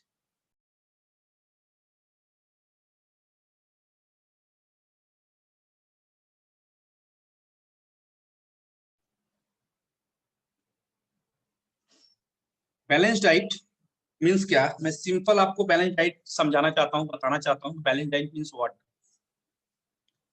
जिस आहार में, जिस भोजन में शरीर को आवश्यक सभी अन्न घटक योग्य प्रमाण में उपस्थित हो, ऐसे आहार को हम समतोल आहार या बैलेंस डाइट कह सकते हैं। और ये संतुलित आहार निरोगी जीवन का एक महामंत्र है। महामंत्र, निरोगी जीवन जीने के लिए महामंत्र है बैलेंस डाइट। अब क्वेश्चन यहाँ रेज होता है कि हमें क्या खाना है, कितना खाना है और कब खाना है। चीजें बहुत सारी हैं, बहुत सारी हैं। पहले के जमाने में ऐसा होता था कि लोगों को नहीं खाने के लिए मिलता था, इससे लोग बीमार होते थे, लोगों का डेथ होता था। बट आज जनरली आपने भी देखा होगा, मैं देखता हूँ इस चीजों को बहुत ज्यादा मैं ऑब्जर्व करता हूँ कि आज खाने की वजह से लोग बीमार पड़ रहे हैं। इतना ज्यादा खा रहे हैं, इतना गलत तरीके से खा रहे हैं, बीमार पड़ रहे हैं, उसके बाद उनकी डेथ हो रही है खाने की वजह से। सोचिए हमारा देश कहाँ से कहाँ पहुंच चुका है। पहले लोगों को मिलता नहीं था तो लोगों का डेथ होता था, आज लोग इतना ज्यादा खा लेंगे कि उसका डेथ हो रहा है। तो कहीं तो इसको हमको रोकना है, हमको बैलेंस करना है, क्या खाना है, कब खाना है और कितना खाना है। ये तीन चीजों का अगर हम समझ लेते हैं, मुझे लगता है आज का जो वेबिनार है ये हमारा सफल रहेगा। आज का सेशन मेरा, अगर आप में से कुछ लोग भी अगर इस चीज समझ जाते हैं तो मुझे लगेगा कि मैं यहाँ आना मेरा सफल रहा है। तो क्या खाना है, पहले इस पे हम फोकस करेंगे, समझेंगे क्या खाना है हमको। चीजें बहुत सारी हैं, क्या खाना है। प्रकृति के द्वारा, नेचर के द्वारा, प्राकृतिक रूप से के द्वारा प्राकृतिक रूप से दिया हुआ भोजन, जो कि हमारा, एक मैं वर्ड यूज कर रहा हूं उस पर ध्यान दीजिए आप, जो हमारा मेटाबॉलिज्म रेट बढ़ाए, इंक्रीज करे, ऐसा भोजन हमें ग्रहण करना है, लेना है, खाना है। प्रकृति के द्वारा प्राकृतिक रूप से जो हमें मिलेगा, जो हमारा मेटाबॉलिज्म रेट इंक्रीज करेगा, वो हमें खाना है। Simple simple. इसमें हम क्या खा सकते हैं, फ्रूट्स, वेजिटेबल्स, फ्रूट खा सकते हैं, वेजिटेबल्स खा सकते हैं, सैलेड खा सकते हैं, बाकी हमारे कडधान्य हैं, स्प्राउट्स हैं, रोटी चावल, ये सब चीजें हैं, ये सब चीजें हम इसको खा सकते हैं। बट कब खाना है, जैसे मैं सिंपल एक एग्जांपल देना चाहता हूँ। नॉर्मली हमारे इंडिया में या हमारे नॉर्थ इंडिया में बहुत ज्यादा दूध का प्रचलन है, दूध दही लस्सी बहुत चलती है। तो उसको भी लोगों को पता नहीं कब क्या खाना है, कभी भी बस जो मिला। तो एक बेसिक इसका फंडा है, दही हमें सुबह खाना है, दही सुबह में खाना है। छाछ लस्सी जो होती है दोपहर को पीना है और दूध रात में लेना है। दही सुबह लेना है, छाछ दोपहर में लेना है और दूध रात को लेना है। सिंपल, ये होगी दूध की बात। इंपॉर्टेंट हमारा है प्रकृति से मिली हुई चीजें। जैसे हम बोलते हैं, अगर सिंपल आपको एग्जांपल देता हूँ, हमारे यहाँ सबसे बेसिक यूज होने वाला है पोटैटो, आलू बटाटा। नेचुरल तरीके से मिलना मतलब फार्मर के पास से हमारे पास आ गया, फार्मर के पास से हमारे पास आया, हमने उसको बॉइल्ड किया, उसको छीला और हमने खाया उसको। हाई रिच एनर्जी आपको देगा, हाई रिच एनर्जी। मेहनत करने वाले लोग हैं, फिजिकल एक्टिविटी करने वाले लोग हैं, अगर उनको एनर्जी की जरूरत है, आवश्यकता है, तो सिंपल एक मीडियम साइज का आलू लेना है, बटाटा लेना है, पोटैटो लेना है और उसको सिंपली बॉइल्ड करके खा लेना है। हाई रिच प्रोटीन देगा। ये हो गया नेचुरल तरीका। अननेचुरल क्या है, अब जैसे हमारे पास अभी किसान आंदोलन चल रहा है, बिचौलिए ये आ रहे हैं। अब इसमें क्या होता है, मीडिएटर्स आ जाते हैं कहीं, तो इसमें कंपनी आ गई बहुत अच्छी सी, फार्मर से उसने ले, नेचुरल तरीके से फार्मर ने पैदा किया, सब कुछ नेचर ने दिया, आ गया, कंपनी वालों ने, बिचौली ने उनसे खरीदा, उसके ऊपर कुछ प्रोसेस किया, चिप्स बनाया, उसमें सॉल्ट, उसमें ऑयल, उसमें कौन सा तेल यूज किया है, उसमें स्पाइसी बनाने के लिए अलग अलग फ्लेवर्स, अलग टेस्ट, ये हो गया अननेचुरल तरीका। अब आप उसको खाइए और ये वाह मजा आ गया खा के, लेकिन आपकी बॉडी क्या कहेगी? हमारा मेटाबॉलिज्म रेट यहाँ बढ़ेगा नहीं घटेगा, हमारी बॉडी एक्सेप्ट नहीं करती है। हमें फूड वही खाना है जो हमारी बॉडी का ग्रोथ करे, हमें एनर्जी दे, हमें हेल्दी रखे। सुपाच्य भोजन। अब जो आप चिप्स खाएंगे, जो कुरकुरे खाएंगे, जो पास्ता खाएंगे, जो बर्गर खाएंगे, जो पिज्जा खाएंगे, ये खा के हमारी जबान को टेस्ट होता है। जबान का टेस्ट कहाँ तक होता है? यहाँ तक होता है बस, जबान पे। यहाँ के नीचे कोई टेस्ट नहीं उस चीज का बस। लेकिन हम इतने से टेस्ट के लिए हमारे बॉडी को, इतनी कीमती बॉडी को हम कहीं तो भी निगलेक्ट कर रहे हैं। हमारे टेस्ट के लिए, बस हमारे टेस्ट के लिए, हमारे स्वार्थ के लिए हम अपने बॉडी को पनिश कर रहे हैं। ये गंदी चीज है, मैं तो इनफैक्ट कहूँगा गंदी चीजें हम ये खा रहे हैं और खाते जा रहे हैं बस। इसमें कोई हमारा ये नहीं कि बस हमें क्या इसका साइड इफेक्ट क्या नहीं है। हाँ, इसका वैल्यू हमको तब समझ में आती है जब हम हॉस्पिटल्स में जाते हैं, जब डॉक्टर्स के चक्कर लगाने पड़ते हैं और डॉक्टर हमें बहुत लंबी सी लिस्ट पकड़ा देते हैं ना, तो असली अक्ल हमारी ठिकाने आते हैं। हम कहते नहीं यार, कुछ तो गड़बड़ हो गया, कुछ तो गड़बड़ हुआ है। इसलिए सिंपली मैं यहाँ पे एक ऐसा मतलब मेरे स्टूडेंट्स को हमेशा बोलता रहता हूँ, मैं यहाँ पे भी शेयर करना चाहूंगा आपके साथ कि मंथली या ऐसी ना 6 मंथ हॉस्पिटल में जाना है, एक चक्कर मार के आना है, एक अच्छा सा घूम के आना है, आराम से जाना है, एक चक्कर मारना है, किसी से बात नहीं करना, कुछ नहीं, बस एक चक्कर मार के आना है। वो भी कहाँ, कौन सा हॉस्पिटल में जाना है? गवर्नमेंट हॉस्पिटल में जाना है। लोग बेड से उठने के लिए तरसते हैं, लोग अपने हाथ से खाने के लिए तरसते हैं, लोग ब्रीथिंग के लिए तरसते हैं कि श्वास छोटा सा जो होता है ब्रीथ, सिंपल चीज है वो ले लें, वो नहीं कर पाते हैं। उनको कहीं तो भी ऑक्सीजन मास्क लगा के रखते हैं, आर्टिफिशियल उनको दिया जाता है, खुद नहीं खींच सकते। क्या वो बर्थ से ऐसे थे? जो बर्थ से थे उनकी बात अलग है, लेकिन बाकी हेल्दी लाइफ से वो हॉस्पिटल के बेड तक की जर्नी के लिए हम किसको ब्लेम करेंगे? किसको ब्लेम करेंगे? यहाँ तो कोई गवर्नमेंट नहीं है, कोई दूसरा नहीं जिसको हम ब्लेम करें। इसके जो असली मुजरिम हैं, जो असली पनिशमेंट मिलनी चाहिए, हमको खुद को मिलनी चाहिए। हम मिलती है हॉस्पिटल में जाने के बाद हमको समझ में आता नहीं यार गलती हो गई हमसे। तो हमें इस चीज का ध्यान देना है। स्वस्थ भारत, श्रेष्ठ भारत, ताकतवर भारत, यूथ का देश है ये, यूथ्स हैं यहाँ पे। हमारे यहाँ बड़े बड़े महान देशभक्त हुए हैं जिन्होंने अपने दम पे हमें आज़ादी दिलाई है, उसकी हमें रिस्पेक्ट करनी चाहिए। मैं फिलहाल यहाँ बैठा हूँ औरंगाबाद महाराष्ट्र के अंदर, हमारे आराध्य श्री छत्रपति शिवाजी महाराज। मैं प्राउडली ये चीज कहना चाहता हूँ, 16 साल की उम्र में उन्होंने पहला अपना किला जीता था। 16 साल की उम्र में। आजकल के बच्चों को 16 साल की उम्र में कहो तो नाक पोंछने में उनको समझ में नहीं आता नाक कैसी पोंछी जाए।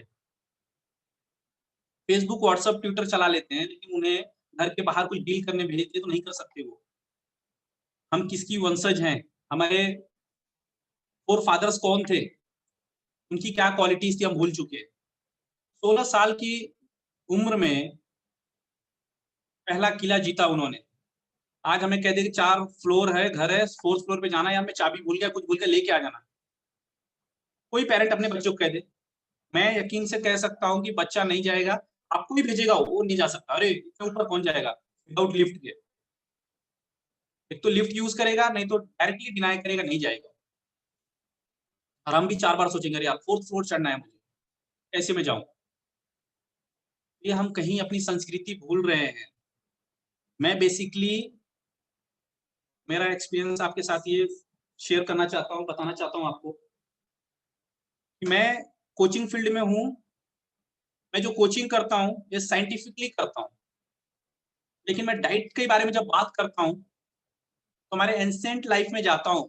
वैदिक लाइफ क्या स्टाइल थी, हमारे पूर्वज फोर फादर्स क्या डाइट लेते थे, कैसे लेते थे, वो असली डाइट थी हमारी। तब तक हम फिट थे। इंडिया में सिटीज आ गई, हमने बहुत ग्रोथ किया, हम शहरों में रहने लगे, तब तक ओके था। बट बीच में जो बिचौलिए आ गए, कंपनी वाले आ गए, बिजनेस वाले लोग आ गए, इन्होंने क्या किया है कि ये बहुत बड़ा ये षड्यंत्र है। ये पैकेट फूड्स हमको खिलाना शुरू कर दिया, शॉर्टकट्स, हम भी बस पैकेट लिए, हमने खा लिया। तो हमको बेसिकली और एक चीज क्या करनी है इसमें, पैकेट्स बंद जो है डब्बों के अंदर, उनको बंद रहने देना है, उसको नहीं खोलना, नहीं खाना है हमको। बस इतना भी अगर आप कर लेते तो आप हेल्दी रह सकते हैं। तो बिचौली ने क्या किया, चीजों को अननेचुरल तरीके से बना के उसको बहुत अच्छा प्रेजेंट किया, एडवर्टाइजमेंट किया, हमारे माइंड में भर दिया बहुत हेल्दी बहुत हेल्दी व्हाट हेल्दी। अगर ये हेल्दी है तो हम हॉस्पिटल में क्यों जा रहे हैं, अगर ये हेल्दी है तो हम मेडिसिन क्यों ले रहे हैं। तो ये चीजों को हमको कहीं तो अवॉइड करना पड़ेगा, हमें अवेयर होना पड़ेगा, हमें समझ पड़ेगा और अपने लाइफ में स्ट्रिक्टली इसको उतारना पड़ेगा। डाइट क्या है, हमें क्या लेना चाहिए, हमारे लिए हेल्दी क्या है, हमारी बॉडी के लिए हेल्दी क्या है, हम फिट कैसे रह सकते हैं। सिंपली कुछ नहीं करना है, हमें प्रॉपर डाइट नेचुरल तरीके से नेचर से दी हुई चीजें खानी है। चिप्स कुरकुरे पैकेट जो है चीजें, बच्चा रोएगा हम उसको बिस्किट पकड़ा देंगे, चॉकलेट्स दे देंगे, गिफ्ट में चॉकलेट्स दे रहे, क्यों दे रहे, हम उनकी आदत खराब कर रहे हैं। तो इन चीजों से अवॉइड करना है हमें।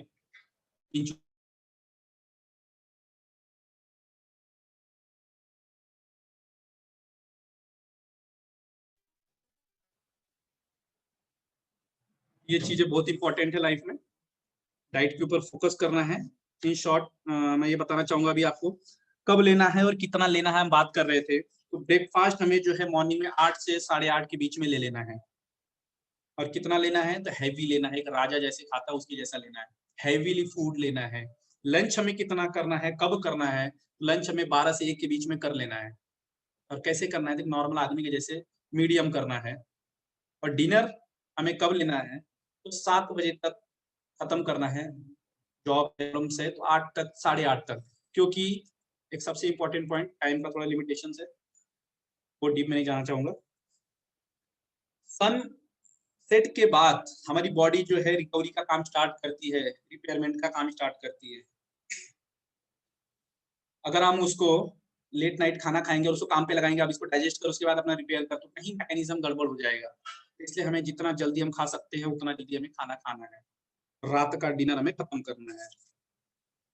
और ये जो डाइट चार्ट, ये सब चीजें मैंने बताई, इसके बाद हम नेक्स्ट जाएंगे फिजिकल एक्टिविटीज के बारे में। ये डाइट चार्ट आम लोगों के लिए है, नॉर्मल लोगों के लिए है, वेट लॉस वालों के लिए नहीं है। वेट लॉस के लिए हमें और मेटाबॉलिज्म सिस्टम हाई करना पड़ेगा, उनके अलग डाइट चार्ट है, तो उनका वेट लॉस होगा। ये नॉर्मल लोगों के लिए बात कर रहा हूँ मैं आज यहाँ पे, नॉर्मल लोगों के लिए जो नॉर्मल हैं, जिन्हें बीमार नॉर्मल बीमारी है या आगे जो बीमार नहीं पड़ना चाहते उनके लिए नॉर्मल चीजें हैं। अगर हम वेट लॉस वाले, हैवी वेट वाले, ओबेस वाले ये चीज करेंगे तो काफी टाइम लग जाएगा उनको। तो हम इसको हम चेंज कर सकते हैं, उनको ओबेसिटी कम कर सकते हैं, वेट कम कर सकते हैं, उन्हें हम हेल्दी रख सकते हैं। Sir next slide please.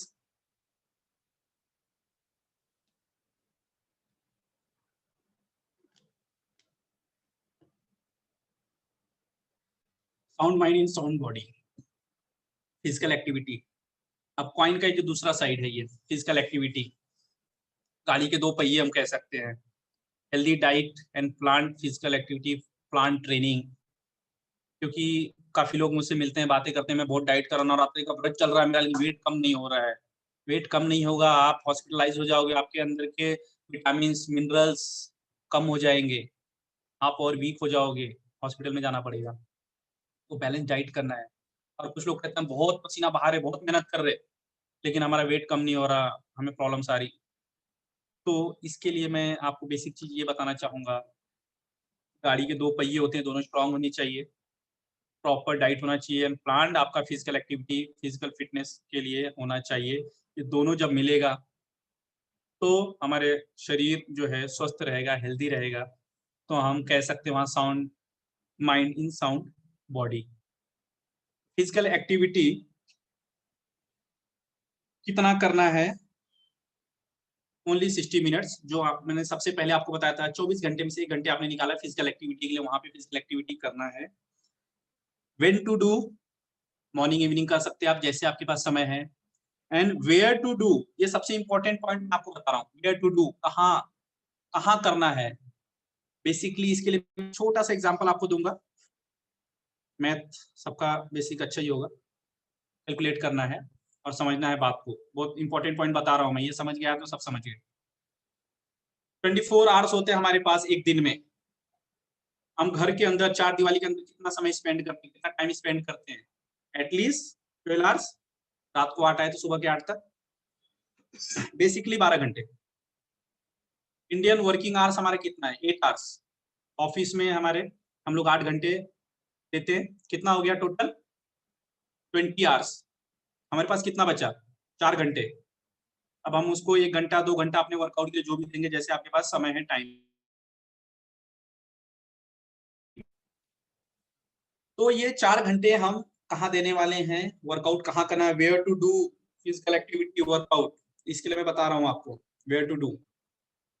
हमारे पास 4 घंटे हैं और मैं ये बताना चाहूंगा हमारे बॉडी का सबसे छोटा यूनिट क्या है? सेल। सबसे छोटा यूनिट बॉडी का क्या है? सेल। हमारे सेल्स को सबसे ज्यादा रिक्वायरमेंट क्या है? उसके रिपेयरमेंट के लिए, उसके ग्रोथ के लिए ऑक्सीजन प्लस न्यूट्रिशन। डाइट की हमने बात की है, हेल्दी डाइट हम ले सकते हैं, बट ऑक्सीजन जो हमें फ्री का मिलता है, ऑक्सीजन का लेवल बॉडी के अंदर हमको मेंटेन करना है। ये माउंटेनियर्स जो है उनको अच्छा समझ में आता है, जब एवरेस्ट पे जाने, हाई एल्टीट्यूड पे जाने के बाद ऑक्सीजन का कितना इंपॉर्टेंस है, वहाँ ऑक्सीजन के लिए हमको कितना ये करना पड़ता है, स्ट्रगल।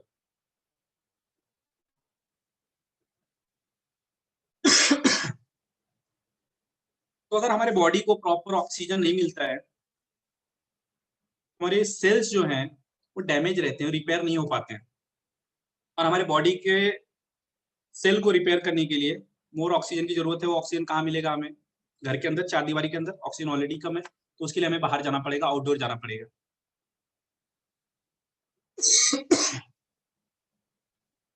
आउटडोर एक्टिविटी हमें करना है। आउटडोर 4 दीवारी के अंदर नहीं करना है हमें एक्टिविटी। कुछ लोग कहते हैं सर मैंने ट्रेडमिल लाया, मैं उसमें 1 घंटा भागता हूँ, बट कहाँ भागते हो भाई? घर के अंदर 4 दीवारी के अंदर, जिसमें ऑक्सीजन लेवल कम है पहले से। तो हमारे सेल्स जो है रिपेयरमेंट के लिए जितना ऑक्सीजन लगता है वो भी नहीं मिल पा रहा है। तो हमारा सेल ग्रोथ कहाँ से करेगा? सेल से बनता है टिश्यू, टिश्यूज मिलके बनते हैं ऑर्गन, और ऑर्गन मिलके बनती है हमारी बॉडी। हमारे टिश्यू हेल्दी नहीं है तो हमारा बॉडी कैसे हेल्दी रहेगा? इसलिए I want to suggest you do everyday physical activity at outer side. Outdoor activity करना है। अब कितना करना है, क्या करना है? तो according to your age, according to your health, आप जॉगिंग कर सकते हैं, वॉकिंग कर सकते हैं, साइकिलिंग कर सकते हैं, स्विमिंग कर सकते हैं, स्ट्रेंथनिंग कंडीशनिंग एक्सरसाइजेस कर सकते हैं, ट्रैक के लिए जा सकते हैं। बट हमें कहाँ करना है? आउटडोर में करना है। आज बहुत बड़ा ट्रेंड चला हुआ है जिम के अंदर जाके एक्टिविटी करने का, इंडोर हॉल्स में जाके फिटनेस करना है। बट मैं आपको एक बहुत छोटी सी चीज समझा दिया मैंने आपको कि ऑक्सीजन का लेवल हमें कहाँ मिलेगा? 4 दीवारी में कभी नहीं मिलेगा जहाँ ग्रुप एक्टिविटी चल रही है। उल्टा हमारे सेल्स और डैमेज होंगे। तो हमें आउटडोर एक्टिविटी करनी है।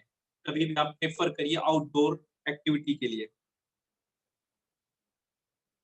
हमारे डाइट प्लस फिजिकल एक्टिविटी, ये 2 चीज मिलने के बाद हमारा मेटाबॉलिज्म रेट हाई होता है, बढ़ता है, जो हमें हेल्दी लाइफ की तरफ लेके जाता है। तो हमें ध्यान रखना है, प्रॉपर डाइट करना है, प्लान फिजिकल एक्टिविटी आप खुद प्लान करिए, अपने कोच से बात करिए, अपने ट्रेनर से बात करिए और बनाइए और उस पर फोकस करिए। Okay, next slide please sir.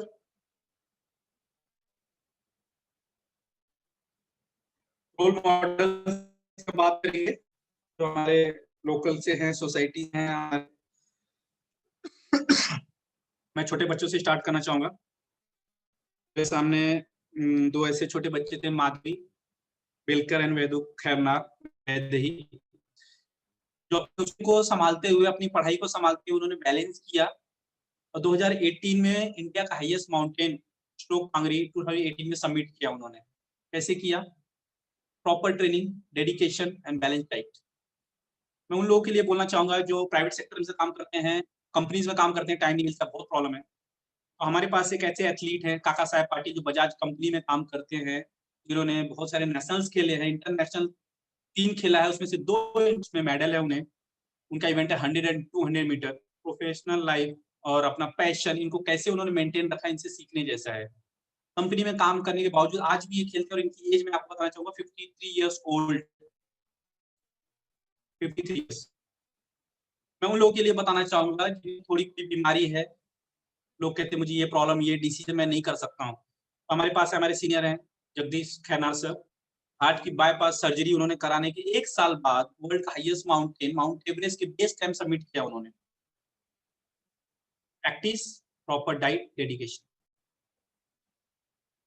और लास्ट, जिसे आप सब लोग जानते होंगे, टीचर प्रोफेसर की हम बात करें, बहुत बिजी रहते हैं हमारे प्रोफेसर टीचर्स, उनके लिए हम बात करेंगे। अगर आप चाहें तो कुछ भी कर सकते हैं, और आप करेंगे तो आपको देख के आपके स्टूडेंट्स मोटिवेट होंगे और वो भी करेंगे। Alpinist Manisha Waghmare, world highest mountain climb किया है, including world highest mountain Mount Everest in 2018। तो मैं आपको सिर्फ इतना बताना चाहता हूँ कि आप अगर प्रॉपर अपना माइंड सेटअप कर ले और सिर्फ 1 घंटा आप देते हैं, ये सब पॉसिबल है। और मैं इतने कॉन्फिडेंस से इसलिए कह रहा हूँ कि सारे लोग ये मेरे एकेडमी के लोग हैं, जिन्होंने जीरो से स्टार्ट किया, बट डेडिकेशन था इनके पास, प्रॉपर डाइट किया, प्रॉपर ट्रेनिंग किया, छुट्टी नहीं, कुछ नहीं, बस वो उतना टाइम मुझे दिया है और इन्होंने पूरी मेहनत की और किया है और ये सक्सेस हुए हैं, जिनका आज मैं प्राउडली यहाँ नाम ले सकता हूँ। मैं चाहूंगा नेक्स्ट आपका भी नाम लूं, आप भी हेल्दी रहें, आप मुझसे मिले कि नहीं सर मुझे कुछ तो फायदा हुआ, ये मेरे लिए बहुत बड़ा रिवॉर्ड होगा। ओके, लास्ट मैं इतना ही कहूंगा आपको, टाइम खत्म हो चुका है, इतना ही कहूंगा मैं लास्ट आपको कि हम बॉर्डर पे जाके लड़ नहीं सकते, लेकिन हम यहाँ अपने घर पे रह के, हेल्दी रह के, फिट रह के अपने फैमिली को अच्छा संभाल सकते हैं, अपनी सोसाइटी को मोटिवेट कर सकते हैं, देश की प्रगति में हम एक सपोर्ट कर सकते हैं, हमारे डॉक्टर्स का लोड, हमारे हॉस्पिटल का लोड कम कर सकते हैं। फॉरेन कंपनीज का जो इतना बड़ा चक्रव्यूह है दवाइयों का, हॉस्पिटल का, उस चक्कर में न फंसते हुए हम प्रॉपर डाइट और फिजिकल एक्टिविटी से हेल्दी रह सकते हैं, अपने देश का पैसा अपने देश में रख सकते हैं। मैं यहाँ पे अपना ये स्टॉप करना चाहूंगा पीपीटी। कोई क्वेश्चन है तो पूछ सकते हैं। Shahrukh sir.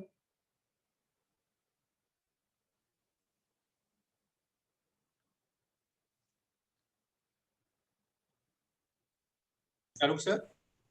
Yes, sir. Thank you so much, sir, for your such an intellectual, scientific, historical, and simple presentation on obesity trends and physical education. Sir has rightly covered the various aspects of obesity trends and physical educations, like causes of obesity, importance of investment in fitness, then basics of healthy physics, time management to avoid your physical imbalance in your body, mechanism of the human body, and methods to protect it. In short, thank you so much for your such an intellectual presentation. Moving further with our workshop, we have with us Dr. Sunil Dhondke sir, Director of Physical Education and Sport, SSM Arts, Science and Commerce College, Sai Kheda, Nashik, as the chairperson of this session.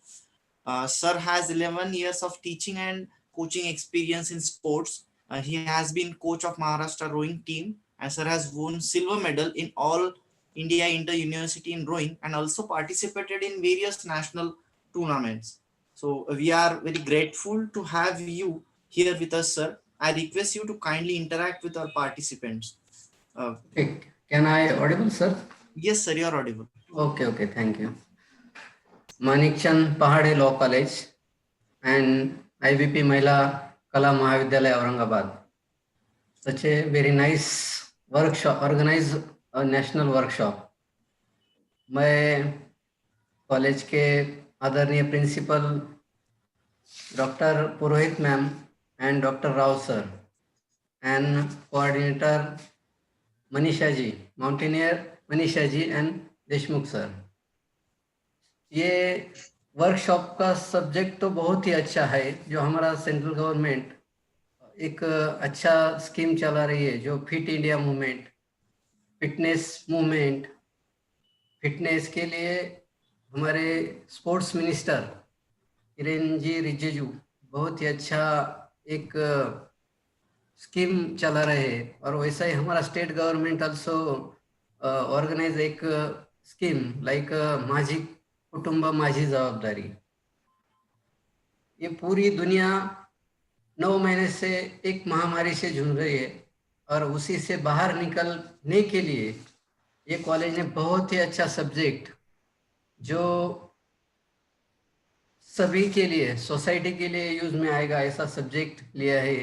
मैं आपके college का एक धन्यवाद देना चाहता हूँ कि अच्छा सब्जेक्ट पे ये नेशनल वर्कशॉप लिया है।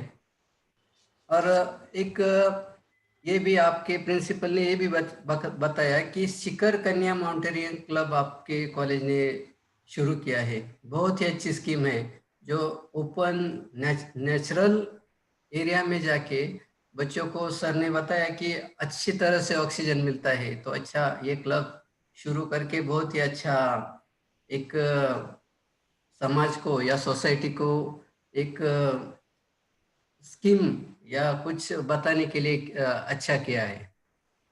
मैं अपने शशिकांत सर से जो सब्जेक्ट लिया था, fit India health and obesity, sir ने एक वर्ड यूज किया है, मोटापा। पिछले 9 महीने से घर में बैठ के, सोसाइटी के लोग घर में बैठ के थोड़ा सा मोटापे की ये थोड़ी शुरुआत हो रही है, लेकिन इससे बाहर निकलने के लिए सर ने बहुत ही अच्छा डाइट प्लान बताया। उसके बाद में डाइट प्लान के बाद में हेल्थ अच्छा रखने के लिए क्या क्या करना है, डेली शेड्यूल कैसा रखना है, और जो भारत का एक वर्ड है स्वस्थ भारत श्रेष्ठ भारत बनाने के लिए क्या क्या करना चाहिए, कैसे हमें वर्कआउट करना चाहिए। उन्होंने एक क्रिकेट का भी एग्जांपल देके सभी को अच्छी तरह से समझाया। उसके बाद में सर ने कि खुद के लिए 1 घंटा देना है, सिर्फ 1 घंटे में ही हमारी सेहत कैसी अच्छी रहती है, इसके बारे में बहुत ही अच्छा बताया। और सोशल मीडिया का इफेक्ट ओबेसिटी पर कैसे होता है, ये भी बहुत ही अच्छी तरह से समझाया। मैं आपके कॉलेज मानिकचंद पहाड़ी कॉलेज और महिला कला महाविद्यालय का शुक्रगुजार हूँ कि इन्होंने मुझे चेयरपर्सन करके आमंत्रित किया। और आज के जो स्पीकर थे शशिकांत सिंह सर, बहुत ही अच्छा सभी लोगों को और सोसाइटी को ओबेसिटी और फिट रहने के लिए जो एक्टिविटी करते या स्पोर्ट्स अवेयरनेस कैसा रखना है, इसी के बारे में बताया। धन्यवाद sir. Thank you so much, sir. Thank you so much for your enlightening words. Those participants who have any questions about the session or any regarding queries, they can ask in our question answer session. We'll start the question answer session now, right now. So I request Dr. Sachin Deshmukh sir to go with the question answer session, sir. Those participants who have any questions or queries, they may ask in chat box. Yes, Shahrukh. Yes, sir. Please go with the question. I'll ask the questions. I got the questions from some participants. Yes. Mr. Shashikant Singh, sir, you explain very well about the obesity and diet planner also. But nowadays in school level, under 12, under 14, under 16, the students are now overweight or obese. For them, you didn't explain anything how you have to maintain the diet for the student, children, small children's, and what the exercise they have to do, because school also online or lectures are online, they can't get the time to do this, but you have to give some suggestions about this for the students 12, 14, 16 years old, especially for the girls and boys also.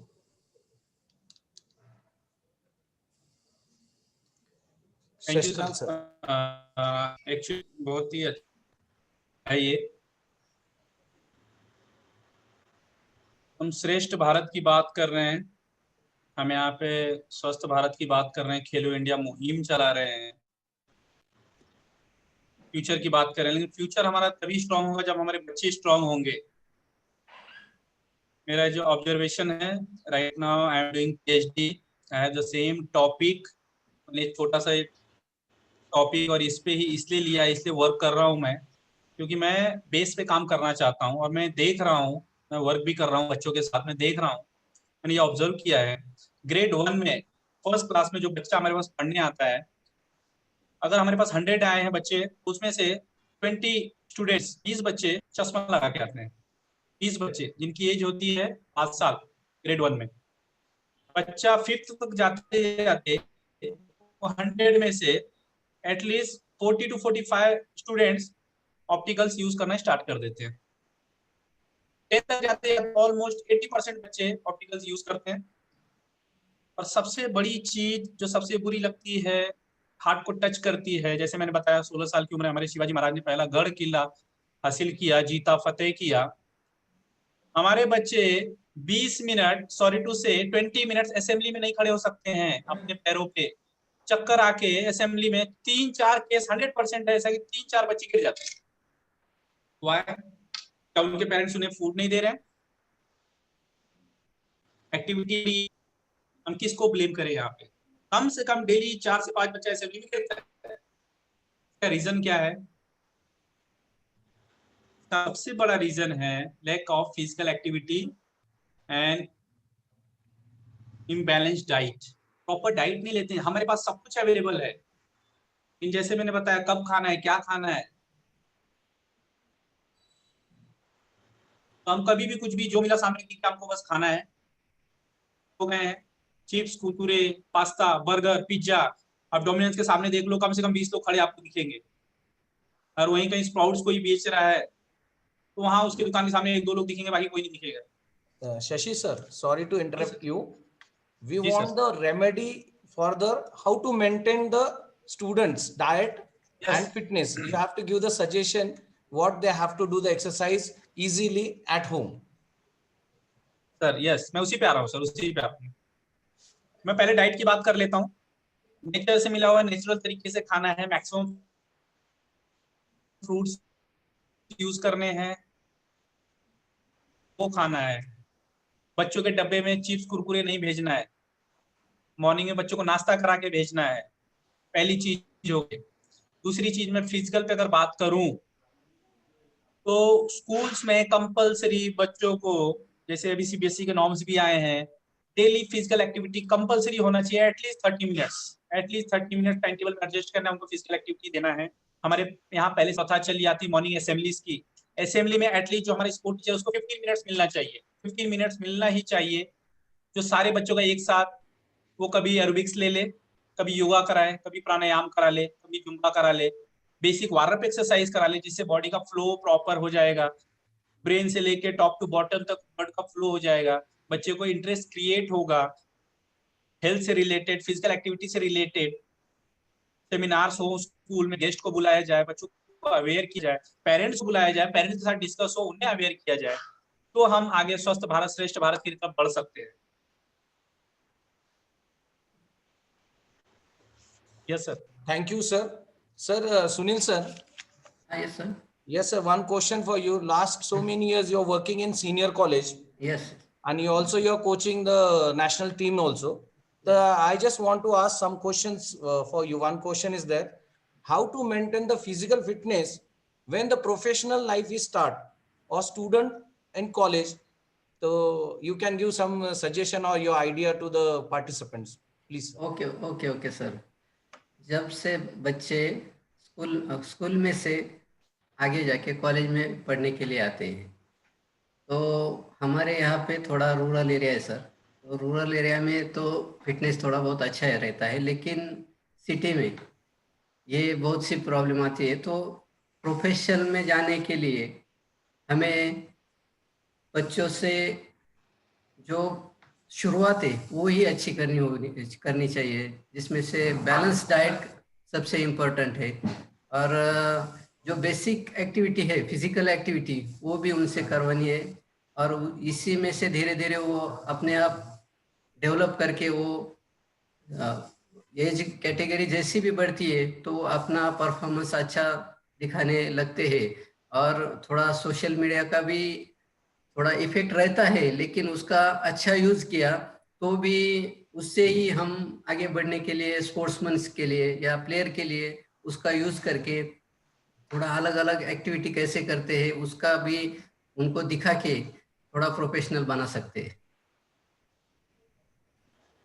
Okay, thank you, sir. Now, so many questions are there, but Shashi sir and Sunil sir giving good suggestion and answers about the questions.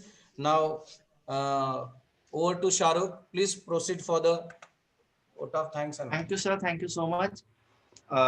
Moving further, I request Professor Manisha Wagmare, ma'am, Director of Physical Education, IBP Mahila Kala Mahavidyalaya Aurangabad, to kindly express her gratitude on behalf of the management and organizers. Professor Wagmare, ma'am.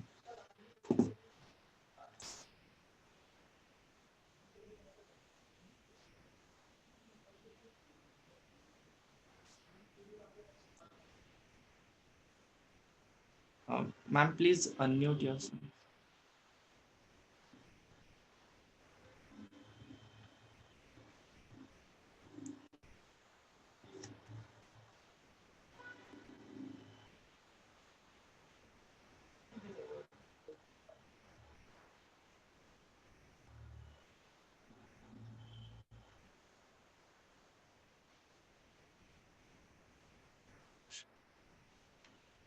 Manisha, ma'am, please unmute yourself.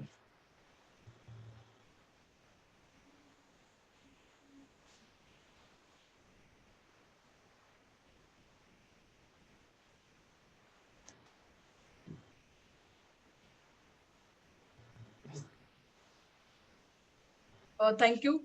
Good afternoon to all. As we come to the closing first day session of online national workshop, making sports person aware of the status of roadmap for aspiring athletes. It is my pleasure to deliver the vote of thanks to all who have helped make this event successful. At first, I would like to thank management for giving permission to organize this workshop in collaboration and also give courage and support. Thanks to all respected management of Marathwada Legal and General Education Society, Aurangabad. On behalf of all the organizing team, I sincerely thank to our special guest for inaugural session, Miss Monali Gore ma'am, Indian shooting team coach. On behalf of all organizing team, I sincerely thank you to our renowned key speaker, Mr. Shashikant Singh, for this wonderful talk. I sincerely thank you to our chairperson of this session, Dr. Sunil Dhonde sir. I'm thankful to respected Principal Dr. C.M. Rao sir and Dr. Vasudha Purohit ma'am.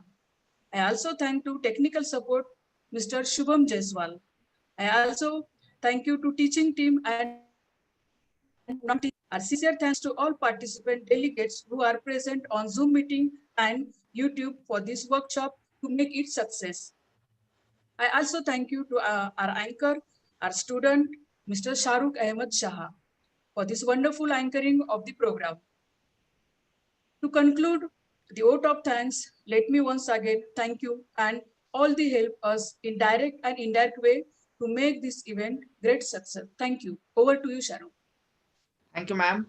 A few instructions for the participants now, that for the assignment purpose, we have created a Google form link on which you can follow your assignments. The link will be forwarded to you. You just join it and submit your assignments and feedback also. And tomorrow at 10:30 sharp in the morning, we'll start our second session. So it's a request to all the participants to join the meeting on 10:30 and avail the benefit. And now, with the permission of the dignitaries and guests, I declare this workshop as inaugurated and the completion of first session. Thank you, one and all.